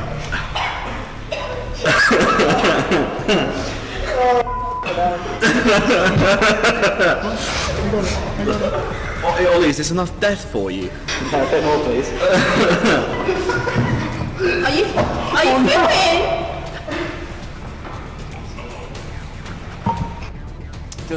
I mean, I've got a thing of wood chips. Yeah, am I ralphing into the wood chips if need be? Is that what's happening right here? Oh man, that's alright. Have we got any filler? Filler what? Filler anything? Questions? Something, I don't know. I think I can talk about the wings. Yeah, we'll talk about the wings. All right, Pav. Toby. Yes. These wings were lovingly. Do you want me to speak? I think that's. All right, Toby. Yes. These wings were lovingly made in your own kitchen yourself. Yeah. Do you want to tell us the process of how you created these nasty concoctions that have Pav's head in within? Sure. I mean, I feel terrible. But it was just a simple fried chicken. Right. I know Pav likes his fried chicken. Nice. Breaded and what have you. Yep. And then marinated and tossed in each one of these sauces. Apart from the last one, that big boy. That is not allowed. Because that'll burn for you. that's yeah. Yeah. I'm not even joking. I'm actually set out. Genuinely. Every time I come up, I have to go back there. Let's just put the wing in the bin then, and you can eat it over the bin. That's not me. No, okay. Joe, I feel like Joe, you don't handle spice all that well. I feel like as a director, don't get that too close to me, please. Okay, are we ready for the next wing? Pav? Pav's not. Pav's not. Okay, shall we, Toby, do you want to do this solo, and then we'll see if Pav can catch up? Yeah. Sounds like a Does good that sound idea. like a good I bet it idea, sounds like a audience? good idea. Ami, are you ready? Absolutely not. We'll watch you cry. We'll watch Pav's head in the Let me bin. just give this one a little. Oh, I don't. I just need to not look down. There's nothing in there, don't worry. I didn't actually throw up. It was just a lot of gagging. Oh, great. That makes me feel better. Let's not think about that. Let's not dwell. Alright, deep breath. No. No? No. No. I can explain. Oh God. I can explain why I'm throwing up. You probably don't want to hear it. I can't think that. Pardon? I heard it. I heard everything. Okay. Yeah. I mean, I plugged my ears, but I still went through it. It's very loud. Okay. Are you ready, Toby? And this is what, like, this is 6 million, 9 million. So this is a like a thing, like an additive for sauces. Yep. So I made this into like a little sauce. Yep. And then just because I'm feeling frisky, I'm gonna do a little bit of a dab on this last one as well. I have a feeling that was a brief glimpse into my future. I feel like you're just gonna have to slide the bin across to Toby. Maybe. Alrighty. Are we ready?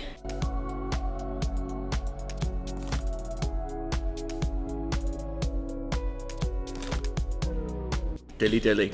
Dilly dilly. Let's go.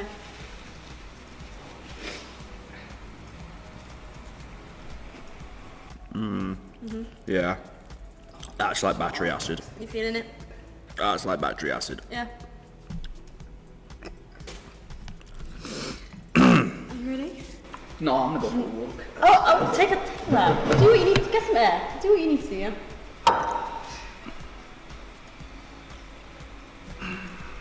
Let's get this over done with. Giving it a dip now. We've lost a soldier. Yeah, but it's still going on. He's taking a lap. He's having a. You're just doing a lap pad? Yeah. Oh. He's walking it off. You back. Is this is my camera, right? Isn't it? Yeah. You. You too. Yeah, you're fine actually. Just these two mainly. Yeah. Oh, that was way too much. Oh. I mean, I don't see tears yet. See this one, it's fine here. Yeah. It's all the way down here. Down there. And it's just like battery acid. Launch event's still more painful than this, than the battery acid. Oh, it's close. It's close. He's ready. He's ready. The bin action down here. I haven't got ready. Is he saying? I'm just composing myself. That's all. I'm just. Sweating a bit. I'm going into my happy place. Yeah. Going into my. Yeah. What do you picture? Do you picture anything in particular? Oh, I picture a whole lot of beer. Beer. And a whole lot of beards. Beers and beer. Yeah. What about you? What's your happy This ain't going the way I expected it to, genuinely. I don't think I'd be on the cusp of like genuinely hurling the omelette up there. Oh, God, don't do that. Yeah. Did you dip any more on? I did dip it. Should I dip more on? I can't condone it. Yes. I don't recommend it. Yes. I feel like you're going to anyway, though. Oh, he's Taking preparing. a walk. What flavour are we going for? Tropical. Tropical. I feel like tropical is just going to add some spice. You do you. You do you. Oh man. You need distraction. It's going. Is it like a delayed? It's still going. Do you want to just look a bit? Put it on your finger? Do you? No, is this all stuff there? You could just... Are you mad? No. Go for it. And go. Are you happy now? Yeah. Yeah. Actually. I'm not happy. Pavs. Oh, I've never seen a man look so focused. The base wing, without any extra sauce, is fine. Right. Yeah. As in, like, just the right amount that you put on. Yeah. Hang on. I was wrong. Is it you? It's Where's coming, it? it's coming. Where do you feel? Tell me where it hurts. Oh, it doesn't hurt, yeah. I can just feel the throat clenching up. Alright, you know what? I'm gonna dip. Go for it, do it. Have you got any more dip on there? Or? I'm dipped out. Okay. Go on. If I throw up, I'm sorry. Hit it. Well, you should apologise. You should do a little. Stanley, get the sink ready. Okay. With the pipe, okay? You should do a little influencer. Show it to the camera. Yeah. Thank you. Are you ready? This is death in a bowl. His hand's shaking. Your hand's physically shaking. Oh my god.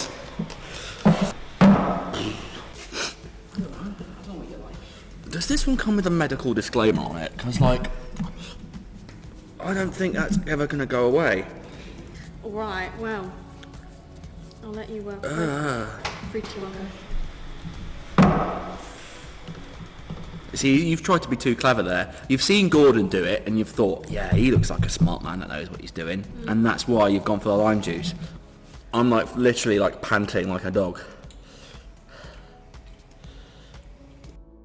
Explain a little bit more behind the meaning of our brand and what it represents.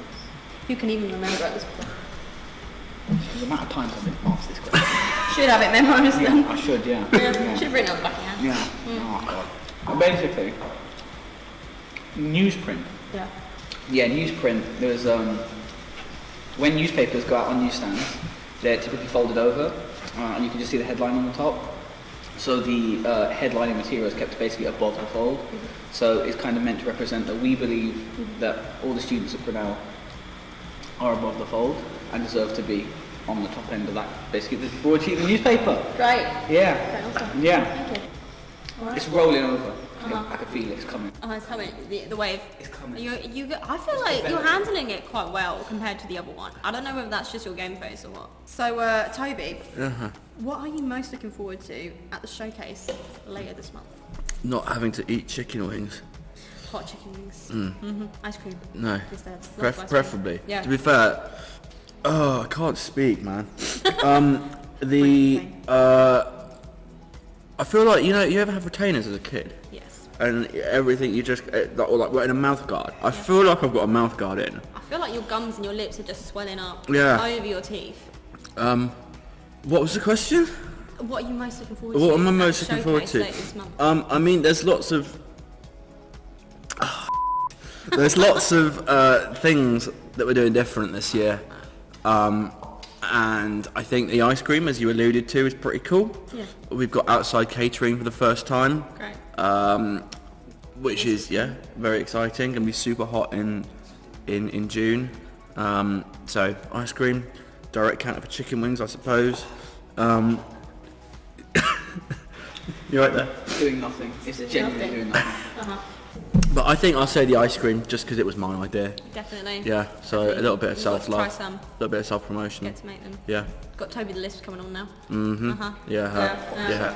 Bear with me 1 second. I'll be right You'll back. be right back. I'll be right back. Break. He's taking a lap now. He's having a walk. Okay. I feel like I'm watching like a addict going through withdrawal at the moment. That's the vibes I'm sort of getting here. Welcome back. The glasses to hide the pain. No. Hide the tears. Beard's all wet. I need a towel. Do you want a Subway napkin to have the tears away? No, I want to die. Want to die? Okay. Great. Here we are. This T-Pro soldiers suffering. This is where the hot wing challenge has got them. Anything at any point could tip me over the edge, and I would just start hurling without notice. Okay, I just want to let everybody know. Do you want to talk a bit about how you've enjoyed this experience today? Well, no, Do you have an opinion on it? but I will. Great time. Great time. Had a great time. Yeah. Oh, why is it in my nose now? How has it got there? My nose is like burning. Not even just like full on inside my nostril. Fire in the nostril. Like someone just got their finger, wiped on a load of hot sauce and just went like that. Did a swirl. Why? In your nostril. How? Hot sauce. Explain it. Hot sauce. Ah. Killed it right now. You got like little puppy eyes being like, end it all, please.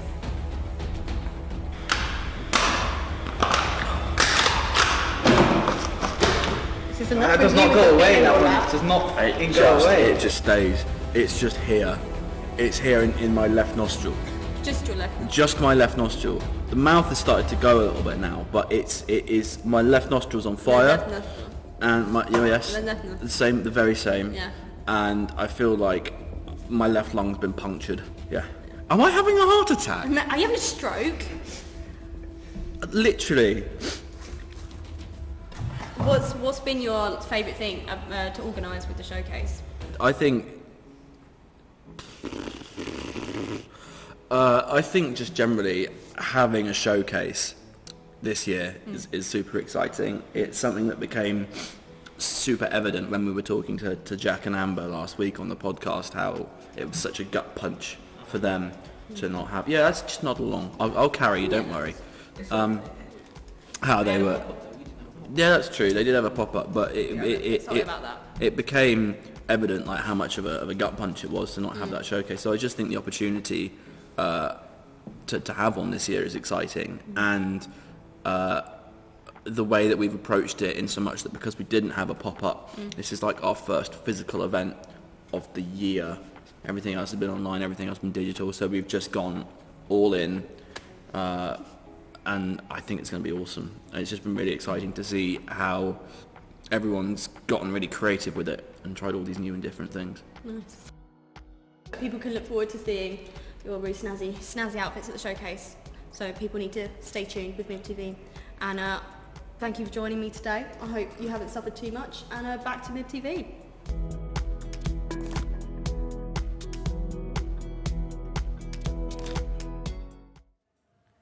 And there we have it. That is Above the Fried Chicken. I hope you all enjoyed my pain and misery.